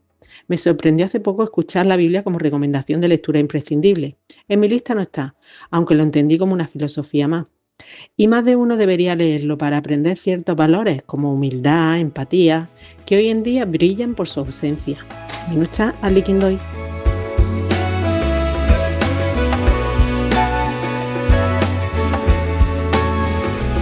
En verano tenemos nuestra propia serie, la de las sillas al fresco. Creo que vamos ya por la 3ª temporada y cada una no suele tener más de 7 episodios.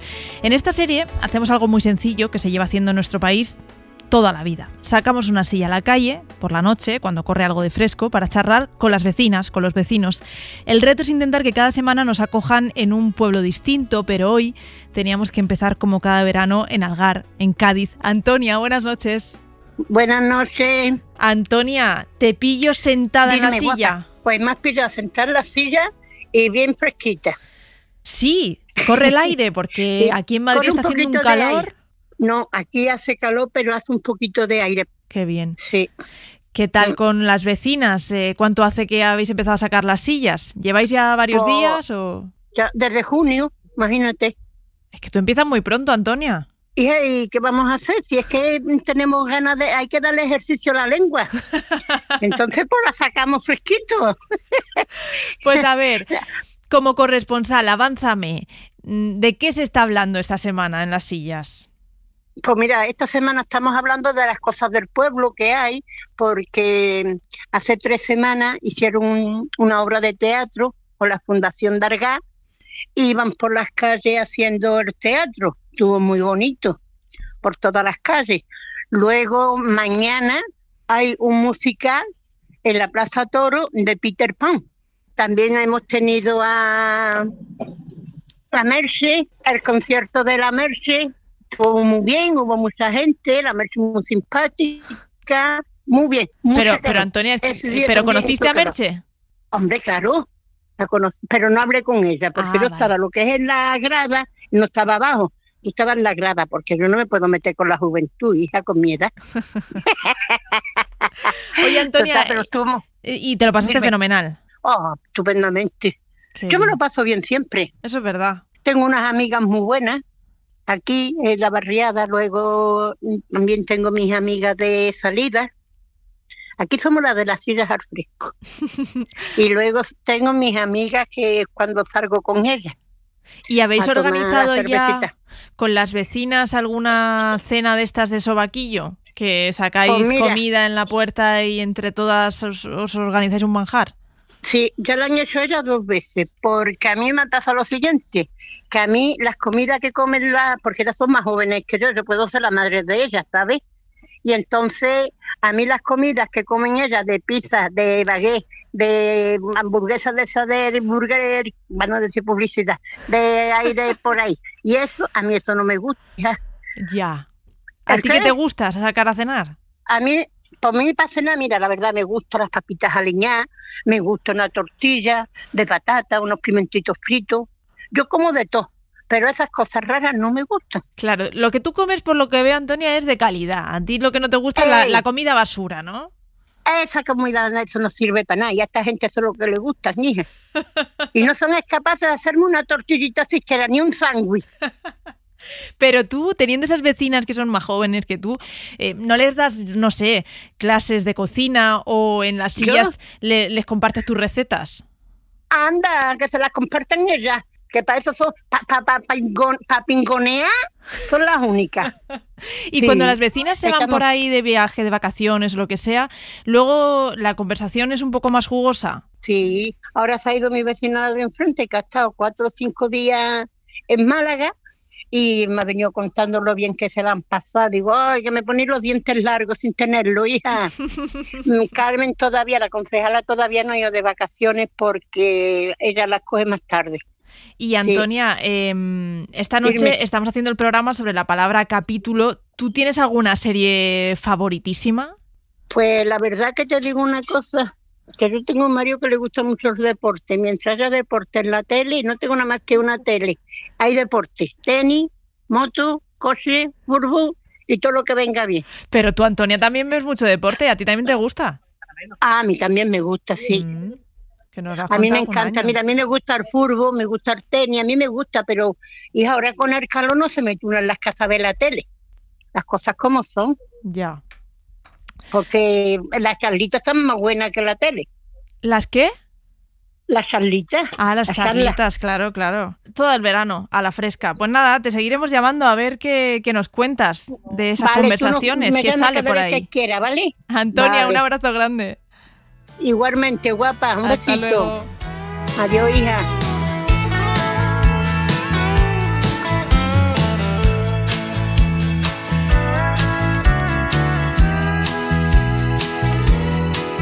Hola fareros, Julia, equipazo, capítulo. Espero que me queden bastantes capítulos de mi vida, pero hasta ahora es una telenovela de manual. Todo lo que voy a decir es verídico real. Yo soy periodista, escritor, director de cine, director de teatro, cocinero profesional, DJ. He trabajado en correos a parte urgente con Vespa en Madrid, 9 años en el colegio de aparejadores, community management llevando páginas web, blogs y Facebooks. He trabajado en fábricas, en la obra y en oficinas. He trabajado todo con pasión, nivel 6, 7, 8, disfrutando todo. Me he casado 2 veces y la vida me las ha robado a las 2, pero estoy enamorado de la vida, enamorado del faro, de ser farero. Soy guachabán enamorado de ser farero. Buenas fareros, fareras, Julia y equipo. Palabra capítulo. Pues prefiero ver la serie capítulo tras capítulo y atragantarme con ello. Me gusta cuando leo un libro intentar llegar de capítulo a capítulo, si los tiene. Y lo que recomiendo es que si alguien piensa a contraer algún acuerdo conyugal, antes haga capitulaciones matrimoniales y dejen claro los futuros cónyuges antes del enlace de sus acuerdos. Porque un profesor me dijo una vez que los acuerdos hay que hacerlos cuando la pareja está bien, porque cuando se pone punto y final, después es más complicado llegar a cualquier tipo de acuerdo, como norma general. Beso siempre, la bala letrada. Consejo apuntado. Vamos a recordar el Suena la Vida, que está animadito hoy. Lo estamos estrenando esta noche y es este.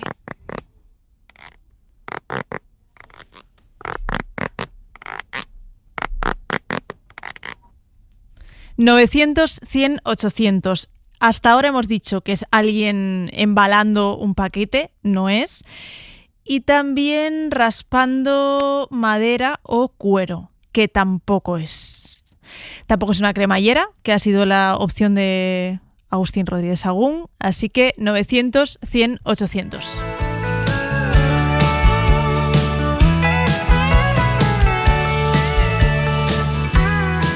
Hola, ¿qué pasa, fanfareros?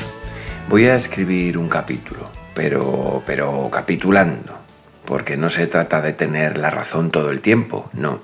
Hay discusiones que solo desgastan y capitulas, y no por no tener argumentos suficientes, sino porque antepones tu paz mental. Y ojo, no me parece un signo de debilidad, sino de madurez. Desde Valladolid, soy fan fatal.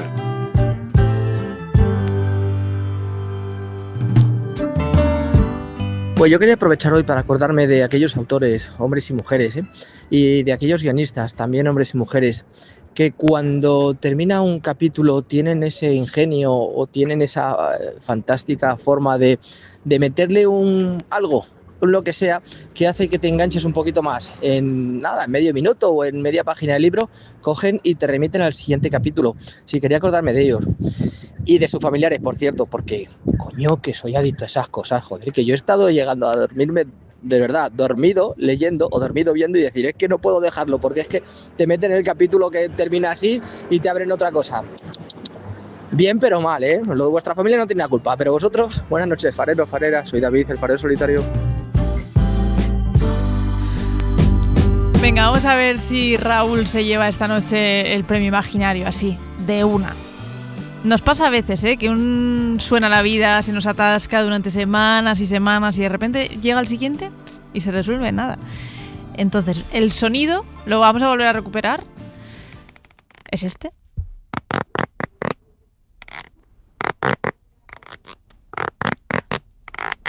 Raúl, buenas noches. Buenas noches. A ver, Raúl, ¿tú qué crees que es? Yo creo que es un globo. Cuando rozas con la mano un globo, cuando está inflado. Ah, un globo. Vale, es una opción que no hemos dicho hasta ahora. Hemos dicho rascando madera, hemos dicho embalando algo, subiendo una cremallera, pero el globo no. Pues a ver, Alejandro, ¿es este el sonido de alguien rascando un globo? Dándole con la mano un globo.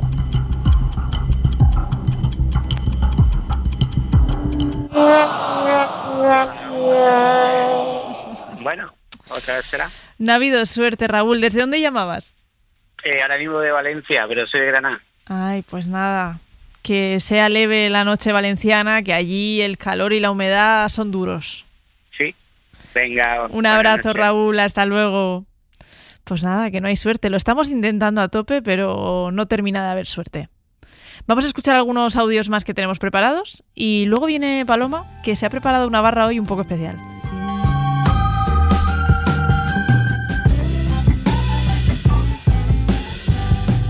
Paro capítulo. Estoy leyendo el capítulo 4 de la 6ª parte del libro Los Buddenbrook de Thomas Mann, una de las recomendaciones de Eva Cosculluela. Otro gran descubrimiento del Faro con su librería semanal. Los últimos que leí, Fortuna de Hernán Díaz y Americana, una visión de Estados Unidos desde África, de Chimamanda Ngozi, muy recomendable. Y ya tengo esperando El Nadador y 84 Charing Cross Road, que compré en la Semana Negra de Gijón, a la que por cierto acudió a ella, pero ese fin de semana yo no estaba y no pude conocerla, y me hubiera encantado. Me queda el consuelo que la próxima temporada seguiré apuntando sus acertadas recomendaciones. Aburia de Gijón para la gente inteligente del Faro.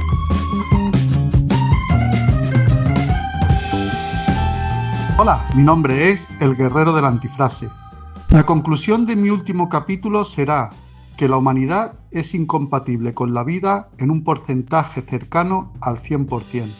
Muy buenas noches.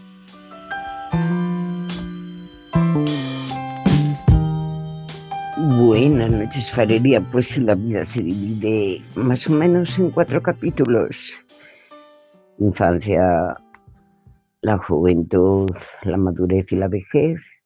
Pues ya andamos por el último. Así que nada, pedirle a las estrellas, a la energía vital, a quien sea, que se alargue todo lo que se pueda este último capítulo en el que estoy, pero bien llevado. Que me dé para leer muchas novelas todavía, con muchos capítulos. Yaya Colorín desde las montañas de Huesca. Buenas noches. Decía al principio del programa, no todos los capítulos de la vida tienen que ser trepidantes, pero yo creo que sí que está bien que lo que tengamos sean capítulos tranquilos.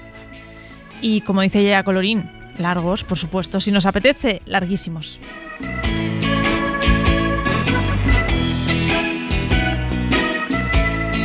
Buenas noches. Dicen que la vida se escribe por capítulos. Pues el mío se titula No sé qué estoy haciendo, pero me está saliendo regular. Y bueno, creo que no está tan mal. Hay capítulos de amor, de drama, de risas, con amigas a las 3 de la mañana. Y también están los capítulos de me pasé toda tarde buscando las llaves y estaban en la nevera. Y esto es autobiográfico, por cierto. Pero bueno, es que cada capítulo, por muy loco que sea, suma. Y si no te gusta, pues cambiamos de canal, ¿no? Que te lo inventas, como hacemos los buenos fareros. Un besito muy fuerte, fareros, y Sani de Valencia.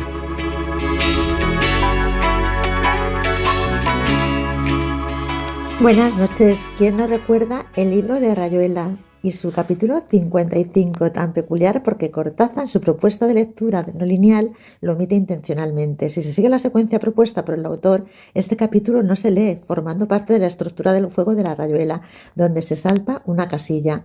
Y no es un error, ¿eh? La omisión no es un error, sino una elección consciente de Cortázar para desafiar al lector y proponer una nueva forma de experimentar la lectura. Besos por la peregrina.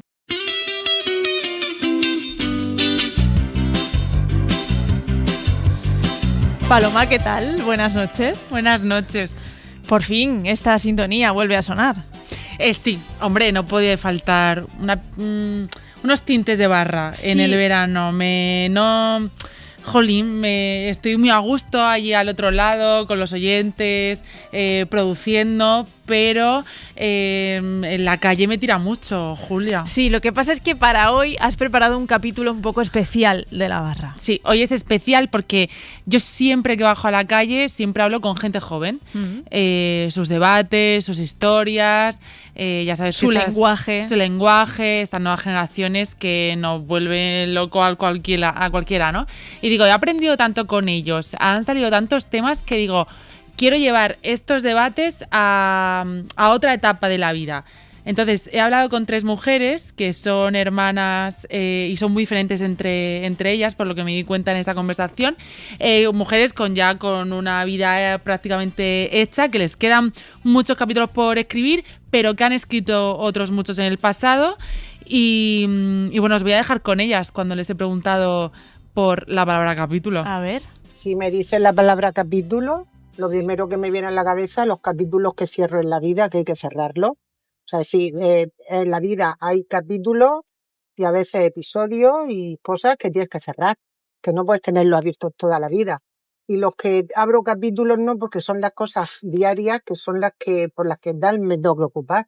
Pero cuando tengo que cerrar un capítulo, lo cierro. Y digo, he cerrado capítulo. De acuerdo, porque hay una frase que dice, yo cierro capítulo, y yo también soy de las que cierro capítulo y para adelante. Y luego hay una regla de oro.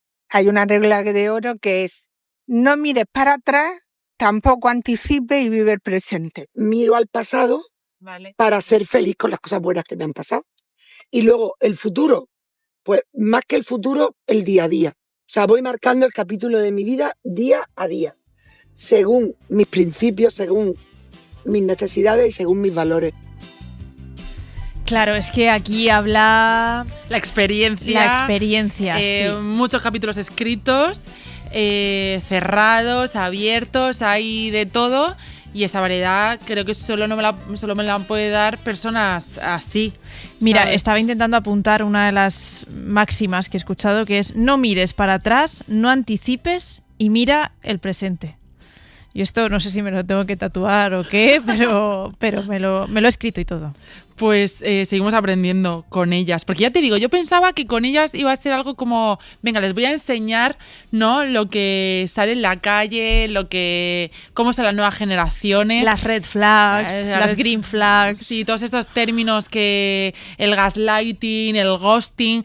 Y No, o sea, volvemos a lo mismo, o sea, aprendemos de todo tipo de gente y más con personas que llevan en la vida mucho más tiempo que nosotras y te dicen que tú me vas a venir a mí a enseñar algo que yo ya me lo sé de memoria. Solo le ponéis palabras, le ponéis etiquetas, pero esto lleva siendo toda la vida. Igual le he preguntado, como no, sobre el amor. El amor no tiene edad, el amor lo que tiene son formas diferentes. Formas diferentes de vivir. Volvemos a lo el mismo. Amor que de pareja. De pareja. Solo de pareja, Sí, porque hablamos de lo sentimental. yo no tengo pareja, pero yo tengo amor infinito a mis hijos, a mis nietos, a mis hermanas, a mi gente. Entonces, ¿me excluye porque yo no tenga pareja? No, El que hablar no. no, es que cuando se habla de amor, no es solamente la pareja. El amor a la vida. ¿Entiendes? el amor al Entonces, que eso trabajo. también es algo que habría que decir. Ah, ¿tú crees que el amor, siempre que se habla de amor, siempre parece que se está hablando de lo mismo? Yo no creo eso. ¿Has rehecho tu vida? A mí me preguntan, a mi marido falta 6 años, y la gente me pregunta, ¿pero has rehecho tu vida? Y yo le digo, sí, desde el primer día yo he rehecho mi vida. Ah, no, pero es que no, perdona. A mí me preguntan si yo he rehecho mi vida con un hombre o con una pareja. Y te cansa, ¿no? Me cansa, porque yo sí, claro que he rehecho mi vida sin mi marido. Tienes que rehacer una vida en una forma diferente. Pero no, te preguntan solo en ese sentido. Entonces, ¿qué quieres que te diga? Muy adelantado en muchas redes sociales, pero a la hora de dialogar, quedamos anclados nada más que el amor el del hombre y has hecho tu vida si te has hecho otra pareja. Y punch. Y no hay más nada que añadir. Es que tiene toda la razón.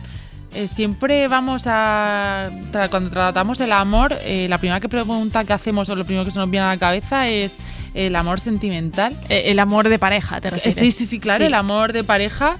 Y decía esta gran viera que hay muchísimos tipos de amor y que deberían estar todos a la misma altura. Sí, ¿no? me ha gustado mucho este concepto de lo de rehacer tu vida, que es verdad que siempre cuando alguien se queda viudo o viuda, cuando hablamos de que ha rehecho su vida, nos referimos a si ha rehecho su vida con otra pareja sentimental. Volvemos a lo mismo. Y me gusta que dice, no, yo he rehecho mi vida, pero yo sola. Qué bueno. Sí. Venga, pues vamos con el tema del lunes. Vamos a hacer el faro barba. Bueno. El faro barba. Entonces, la primera pregunta está destinada a las personas que llevan barba. ¿A quién quieren parecerse o a quién se parecen cuando dejan crecer el pelo de la cara? ¿A Papá Noel, a Lincoln, a Jesucristo, a Mars, a Rasputín? Que todos ellos tenían unas barbas bastante peculiares. ¿Hace cuánto que no os veis la cara sin barba? ¿O si han visto alguna vez la cara de su pareja o de algún amigo sin barba? Porque hay gente que conoces con pelo en la cara y nunca sabes lo que hay debajo. Sí, es verdad. A mí eso me pasa con las gafas, fíjate. La gente que lleva gafas, cuando se la quita, le falta algo, digo, ¿no? Uy, es otra persona. Sí. ¿Cuál es tu historia favorita de piratas, no? Porque la barba siempre la asociamos... Claro, barba roja, barba negra. Claro, Piratas del Caribe, ¿no? Casi todos llevan barba. Sí. Entonces, ¿cuál es vuestra historia favorita? ¿Quién se te ha subido a las barbas? ¿Te apellidas Barba? Eduardo Barba es el jardinero de confianza de Hoy por Hoy. Es la persona que nos tiene la terraza de la cadena SER preciosa. Preciosa, que cada invitado, invitada que pasa por la cadena SER y lo llevamos a ver la terraza, dicen, ¿me puedo llevar? Pero bueno, ¿esto qué es? ¿Esto de quién es? Sí. Pues ojalá nos pudiésemos llevar todos alguna cosita, pero... Si cuando van a cenar, a comer con amigos, dividen la cuenta ahí, exactamente son tantos euros por barba. Ay, es verdad. O van a... decide cada uno pagar lo suyo, dividen a escote, un poco... ¿Cómo se suelen comportar cuando van a una cena? Es que esto dice mucho de la delicado, gente. Sí. Y luego la gente que tiene barba, vamos a ver, ¿cómo la tratáis? ¿Sois coquetos? ¿No? ¿Tenéis un skin barba? Aunque la barba, sabes que hay una frase que dice, la barba no hace al hombre. Y luego que nos digan también, por ejemplo, este dicho a mí me encanta, cuando veas las barbas de tu vecino cortar, pon las tuyas a remojar. ¿Lo has escuchado alguna vez? ¿Significado? Sí, pues que cuando veas que al de al lado le está pasando algo, atento porque a ti también te puede pasar. Ser precavidos. Algo así. Me gusta. El lunes, el Faro Barba. Y Paloma, que pases un buen fin de semana. Igualmente. Hasta luego. Adiós.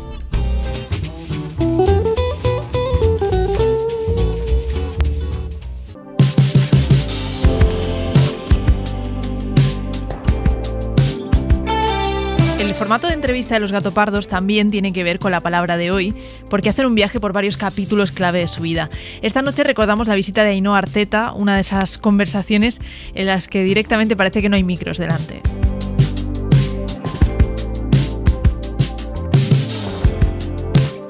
Buenas noches. ¿Qué seudónimo quieres que utilicemos al principio de la conversación? Infinito. Infinito. Arrancamos en la orilla del mar, nos vamos a despedir después en un faro. Quiero preguntarte por tu relación con el mar. ¿Cuál es? Mi relación con el mar, yo soy una persona de mar. He nacido además en el Atlántico Norte y por eso mi relación con el mar desde el principio es de muchísima pasión y muchísimo respeto. Uh-huh. Voy a llevarte a algunos lugares a través de algunas imágenes a partir de las cuales vamos a ir llegando al faro. Es la primera vez que lo hago con alguien, lo voy a hacer contigo. Entonces, la primera imagen es en el pueblo de tus abuelos paternos, donde tú eres la nieta de Crispina. Crispina. Hay un roble en esa plaza, hay un árbol. Sí. En Ispaster. Sí. Vale, llévame a ese árbol.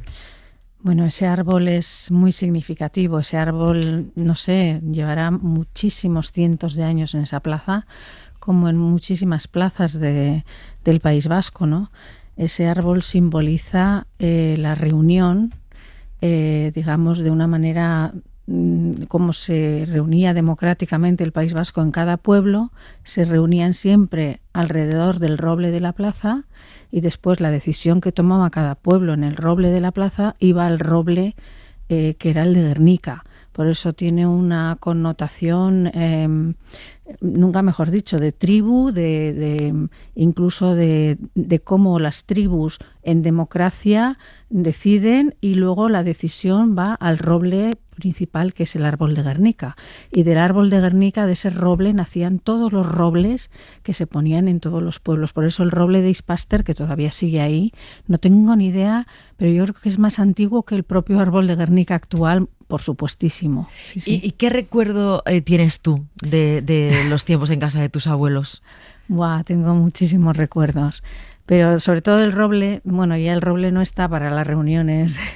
En el roble comíamos muchas pipas. ¿Comíais pipas? Comíamos pipas o nos sentábamos mi amiga Machalen y yo a merendar, ¿no? Pues el roble siempre está en todo, yo creo que en todos los pueblos, el roble, alrededor del roble hay como una especie de banco redondo, ¿no? Que cubre el roble y ahí es donde se sienta la gente, ¿no? Y tengo muchos recuerdos de, sobre todo, las meriendas en el roble, ¿no? A una le daba lo que le merendaba Machalen o lo que merendaba yo, ¿no?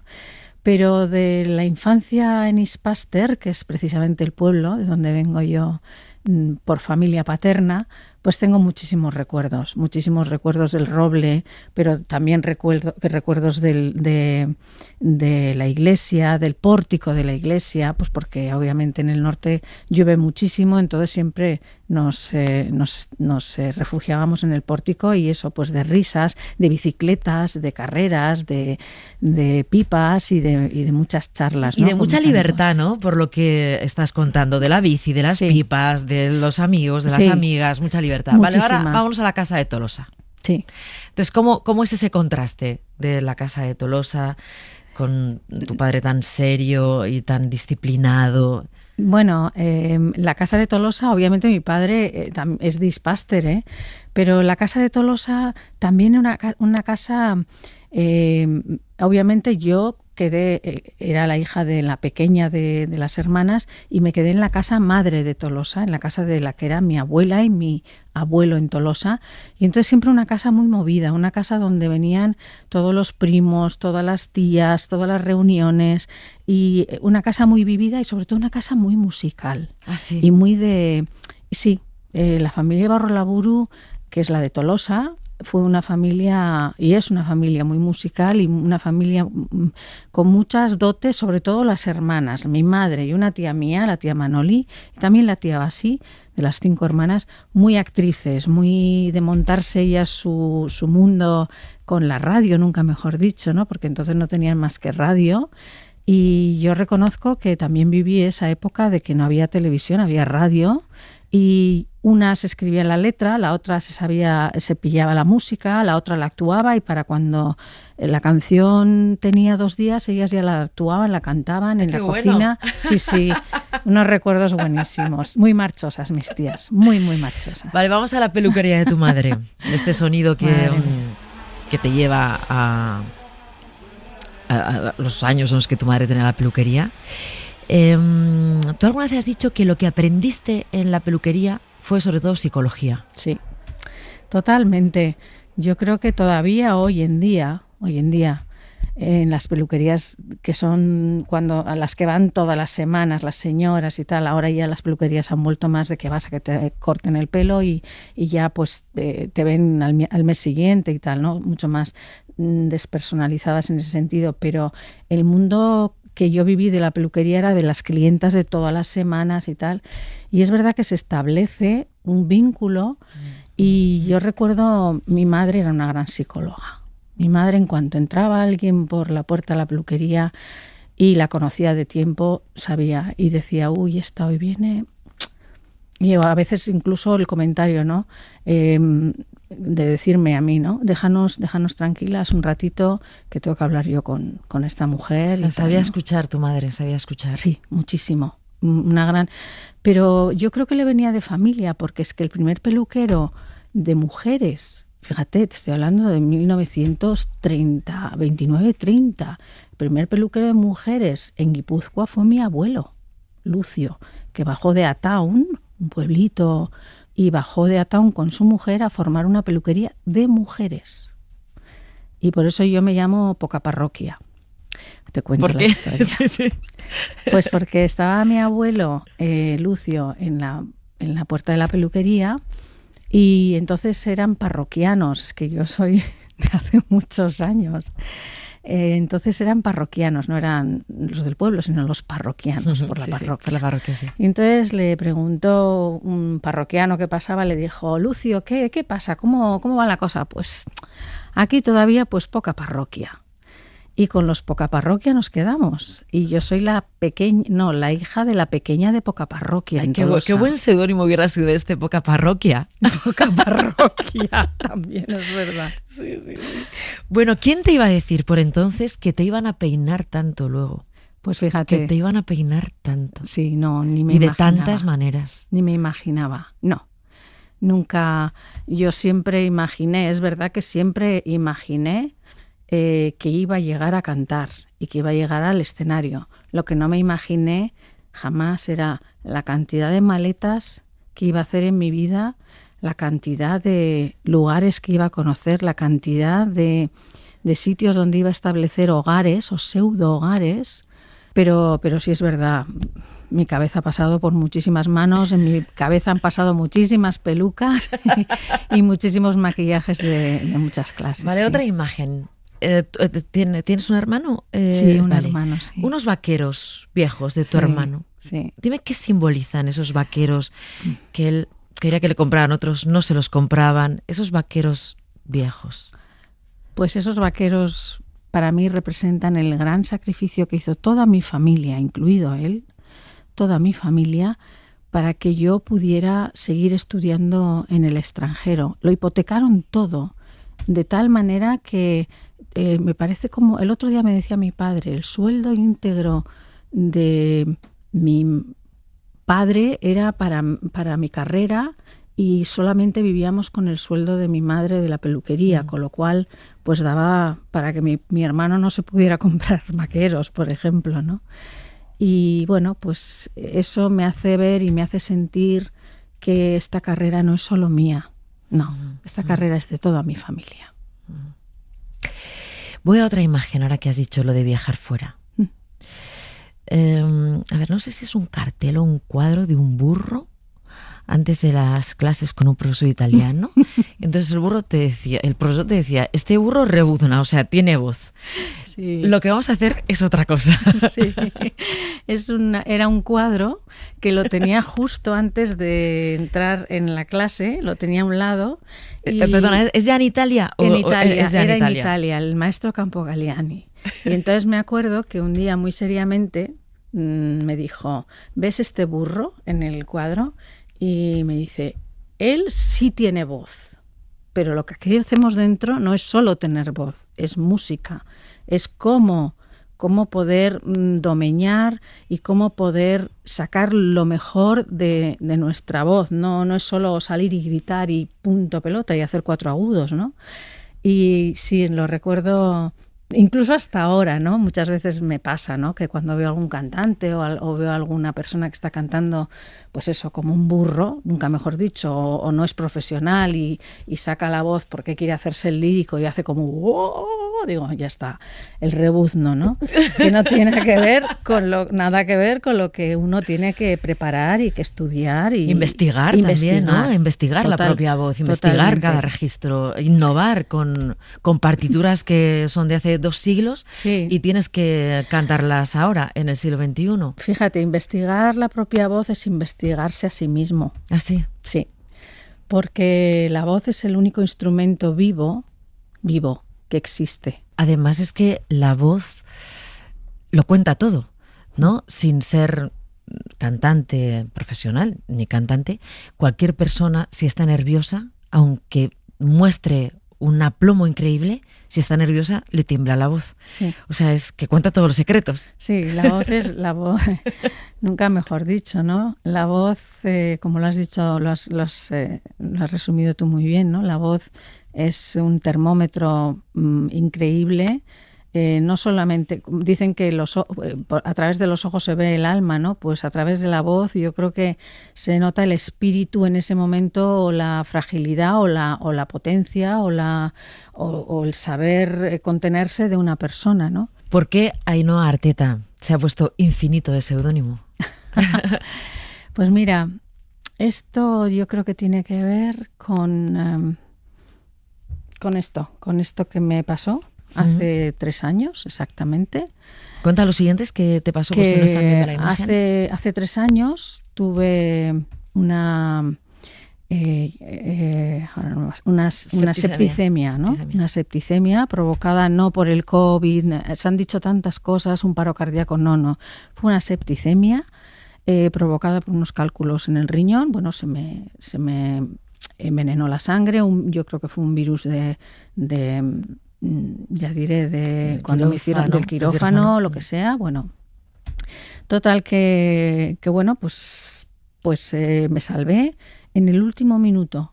Sí, porque te puede gangrenar todos los miembros. Eso era lo de menos. O sea, el gangrenamiento de los miembros es una cosa que es, digamos que es una consecuencia de todo lo que te pasa cuando te inducen al coma y hacen que esos órganos, hacen todo lo posible para que esos órganos no vayan fallando. Y entonces utilizan, yo no me voy a meter en cosas médicas ni técnicas, pero utilizan toda la reserva de sangre para que vayan bombeando a los órganos que van fallando, ¿no? En mi caso fallaron absolutamente todos y quedó el corazón solamente. Y sé porque me lo dijeron en la familia, que llamaron, que me quedaban 3 horas de vida y que fueran pensando en que yo ya no iba a salir de ahí. Y bueno, pues mi padre tocando la misa de Santa Ana, nunca mejor dicho, porque fue el día de Santa Ana, el 26 de julio, todo el pueblo de Ispaster, el del Roble famoso, rezando en la iglesia, y llamaron, ya se me estaba parando el corazón, y llamaron a mi padre el móvil apagado, una amiga mía, Machalen, la del Roble, corriendo a la iglesia para preguntarle a mi padre a ver qué me producía, porque lo único que no me habían dado era penicilina, a ver qué me producía la penicilina. Pero para cuando llegó Machalen y tal, los médicos ya tuvieron que tomar la decisión y dijeron, mira, se nos muere porque se le para el corazón o se nos muere de un shock anafiláctico, si le da el shock por la penicilina porque soy alérgica o era alérgica. Y lo arriesgaron. y me dieron la penicilina y a raíz de la penicilina pues no sé, mi cuerpo reaccionó, no era mi momento y yo volví. Te digo que volví porque sí estuve en otro sitio. ¿Tú tienes esa intuición o esa certeza? Es certeza, ¿no? Al principio no entendía nada, porque es verdad que no entendía nada, pero era tan presente y tan continuo todo lo que había visto y todo lo que había sentido y todo lo que me había pasado. Había visto mi cuerpo, había visto a mis hijos, había visto a la gente viniendo de negro a por mí, veía todo. Y yo no, pero pensaba, pues un sueño, ¿no? Pero luego me iban contando y decía, pero si esto yo lo he visto, si esto yo... Y entonces, claro, al final lo cotejé con un amigo mío que es médico, un oncólogo, Pera Gascón. Yo le llamé a Pera, le mandé un mensaje y le dije, Pera, me pasa esto. Y no sé si son todas las cosas médicas que te ponen o te hacen ver estas cosas, no sé qué pasa. Y entonces Pera, muy inteligente, él me dice, mira, yo no he pasado por esa situación, pero te voy a mandar la entrevista de un amigo mío, de un colega mío, que habla mucho de esto y a ver qué piensas. Y me mandó la entrevista del doctor Manuel Segarra. Fíjate, yo no le conocía de nada. Yo escuché esa entrevista y según iba escuchando esa entrevista, que la recomiendo a todo el mundo, hay muchas cosas de él ahora mismo colgadas, entonces iba diciendo una por una las cosas que yo había sentido. Yo decía, no me lo puedo creer. Es que no me lo puedo creer.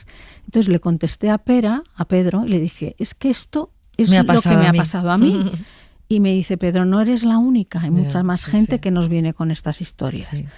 Creo que testimonios como el mío y como gente que hemos pasado por una situación así y que no estamos locos, pues no me considero loca ni muchísimo menos, creo que pueden ayudar y pueden dar luz. No lo hago en plan sensacionalista ni nada, no, lo hago en plan... para que la gente que lo ha vivido sepa que tú también lo has vivido. Sí, yo lo he vivido. Y que hay una explicación. Sí, hay una explicación. Y por eso el infinito es por eso, viene de ahí. De no morimos. De que no morimos, de que esto es infinito. ¿Sabes qué? Te voy a poner una canción, no es tuya, aunque la has cantado tú. Pero parece un poco premonitoria también. Vamos a escucharla. Voy a poner la versión de Silvio Rodríguez, de La vida. Ay.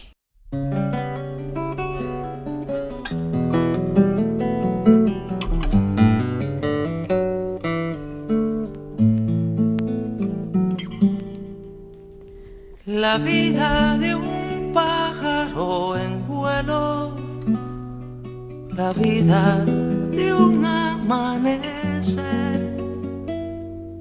la vida de un crío, de un bosque y de un río, la vida me ha hecho saber.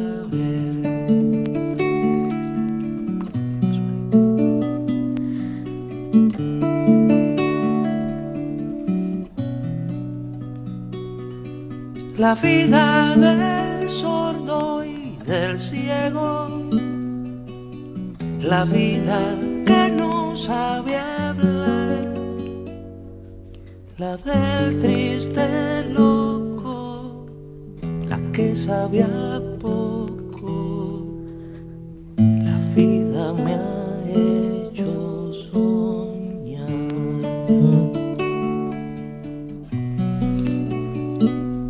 La vida voraz que se enreda, la vida que sale a jugar, la vida consciente que queda, la vida que late en el mar. ¿Dónde se va tu cabeza, Ainhoa Arteta, al escuchar esta canción que tiene tanto que ver contigo, pero en la versión original, la canción original de Silvio? ¿Y qué tiene que ver con el mar? La vida tiene que ver con todo, ¿no? Mira, te voy a ser sincera, en un principio se me ha ido la cabeza. Esta fue la última canción que escuché con mi madre. Mi madre estuvo muy enferma y esta era la última canción que la cantábamos y la escuchábamos. Y esta fue esta canción fue el génesis de que luego yo cantaras otro tipo de música, pop, el disco de la vida, sí. Y todo esto, ¿no? Y que, bueno, me abrió otro espectro, ¿no? Esta canción es tan sabia, esta canción es tan profunda, que, bueno, pues dice todo lo que tiene la vida y todo lo que depara la vida y lo que viene después de la vida. A mí una de las frases que más me gusta, la vida que late en el mar. Te digo esto porque esto yo, antes de la septicemia y todo eso, me di cuenta que en el mar, nunca me había, en el Mar del Norte jamás había salido en barco, porque además he tenido bastantes experiencias, por eso te digo que pasión y respeto por el Mar del Norte, experiencias en la familia de habersenos muerto gente ahogada en el mar, pero la primera vez o las veces que salía a navegar en vela, no entendía qué me estaba pasando. Y llegué a una conclusión que cuando estás navegando en vela, a vela, es en el único sitio donde estás a merced del ritmo de la tierra, la vida que late en el mar. Se siente una sensación de, si te dejas llevar, una sensación como de grandeza, de que formas parte de algo muy grande, que es la tierra. En el barco de vela es el ritmo de la tierra. Cuando hablas así de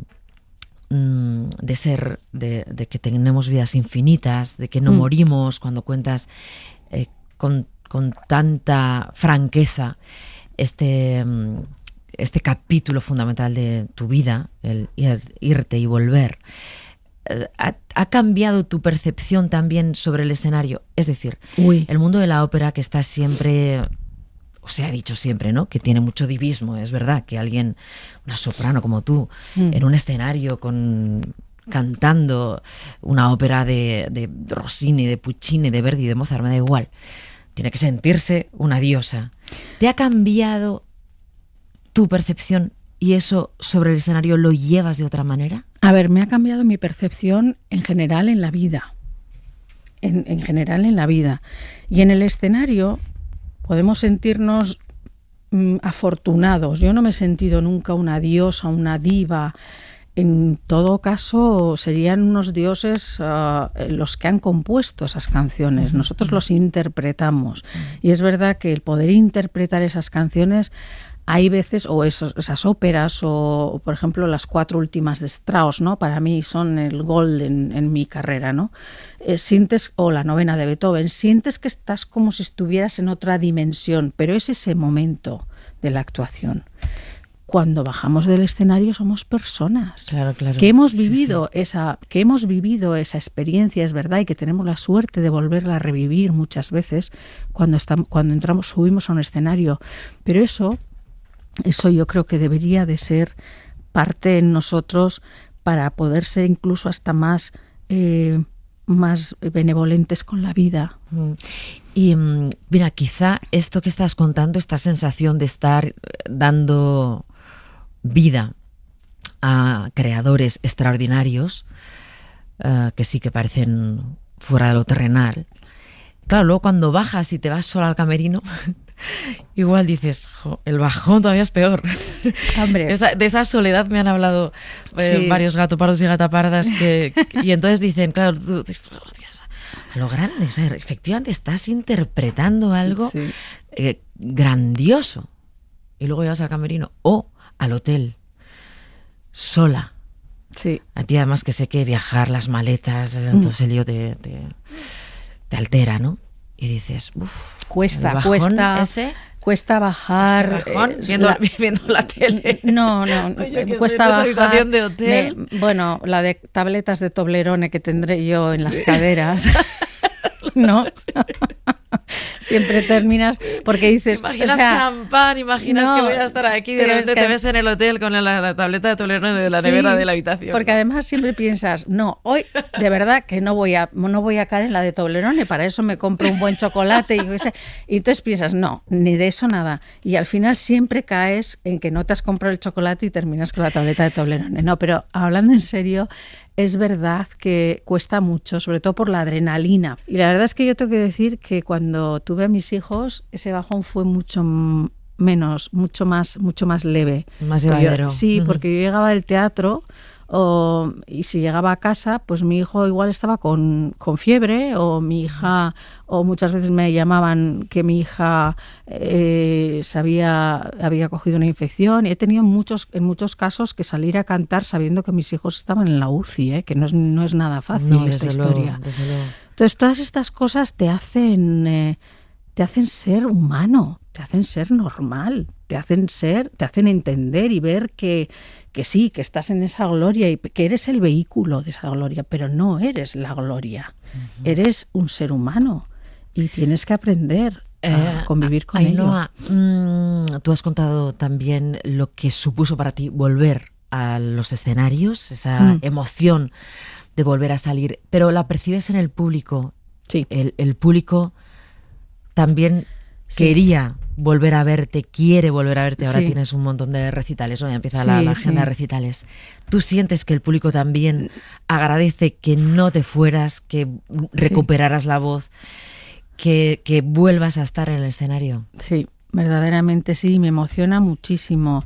Tengo que hacer un gran esfuerzo porque cuando entras a hacer el recital, en la ópera ya es distinto, pero cuando entras a hacer el recital, el público aplaude nada más entrar, ¿no? Y yo sé lo que han sido los aplausos en mis recitales normales, ¿no? Entra el intérprete, le aplauden muy bien, de cortesía, pero es que los aplausos de mi entrada ya no son aplausos de cortesía, son aplausos de amor, más que aplausos por lo que hayas podido cantar o hayas podido hacer. Es aplauso de cariño, y ese es un aplauso que, no sé,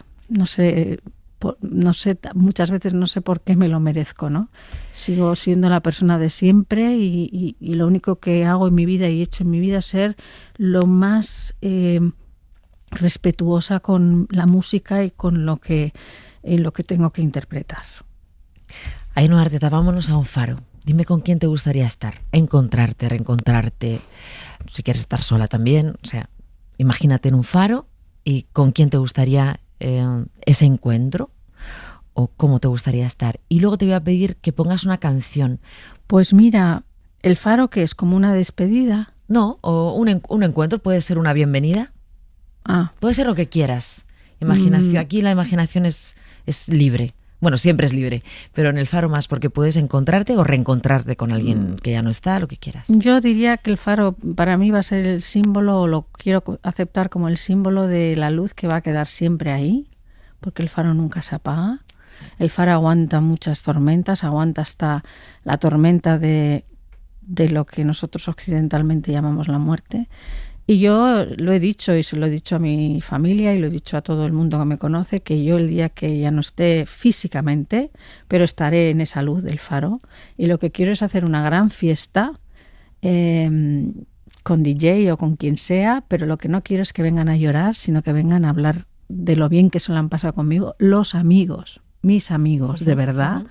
Están todos invitadísimos en la campa del pueblo del Roble, de mi padre, y ahí hacer una gran fiesta porque el faro estará ahí y seguirá iluminando.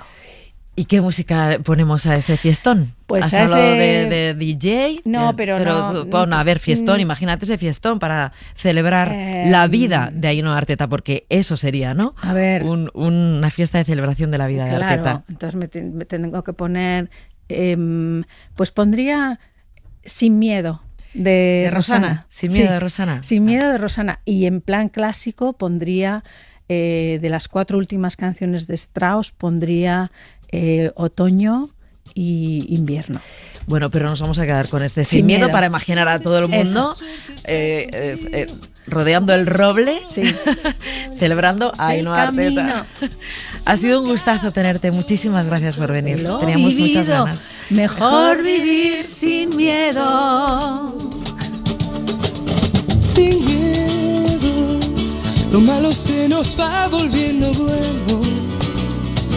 Las calles se confunden con el cielo y nos hacemos aves sobrevolando el suelo así sin miedo. Con esta entrevista nos despedimos, os esperamos el domingo con el resumen semanal y el lunes para hacer el Faro Barba. Que disfrutéis el fin de semana, un abrazo. Si somos como niños, sin miedo. Para no perderte ningún episodio, síguenos en la aplicación o la web de la SER, Podium Podcast o tu plataforma de audio favorita.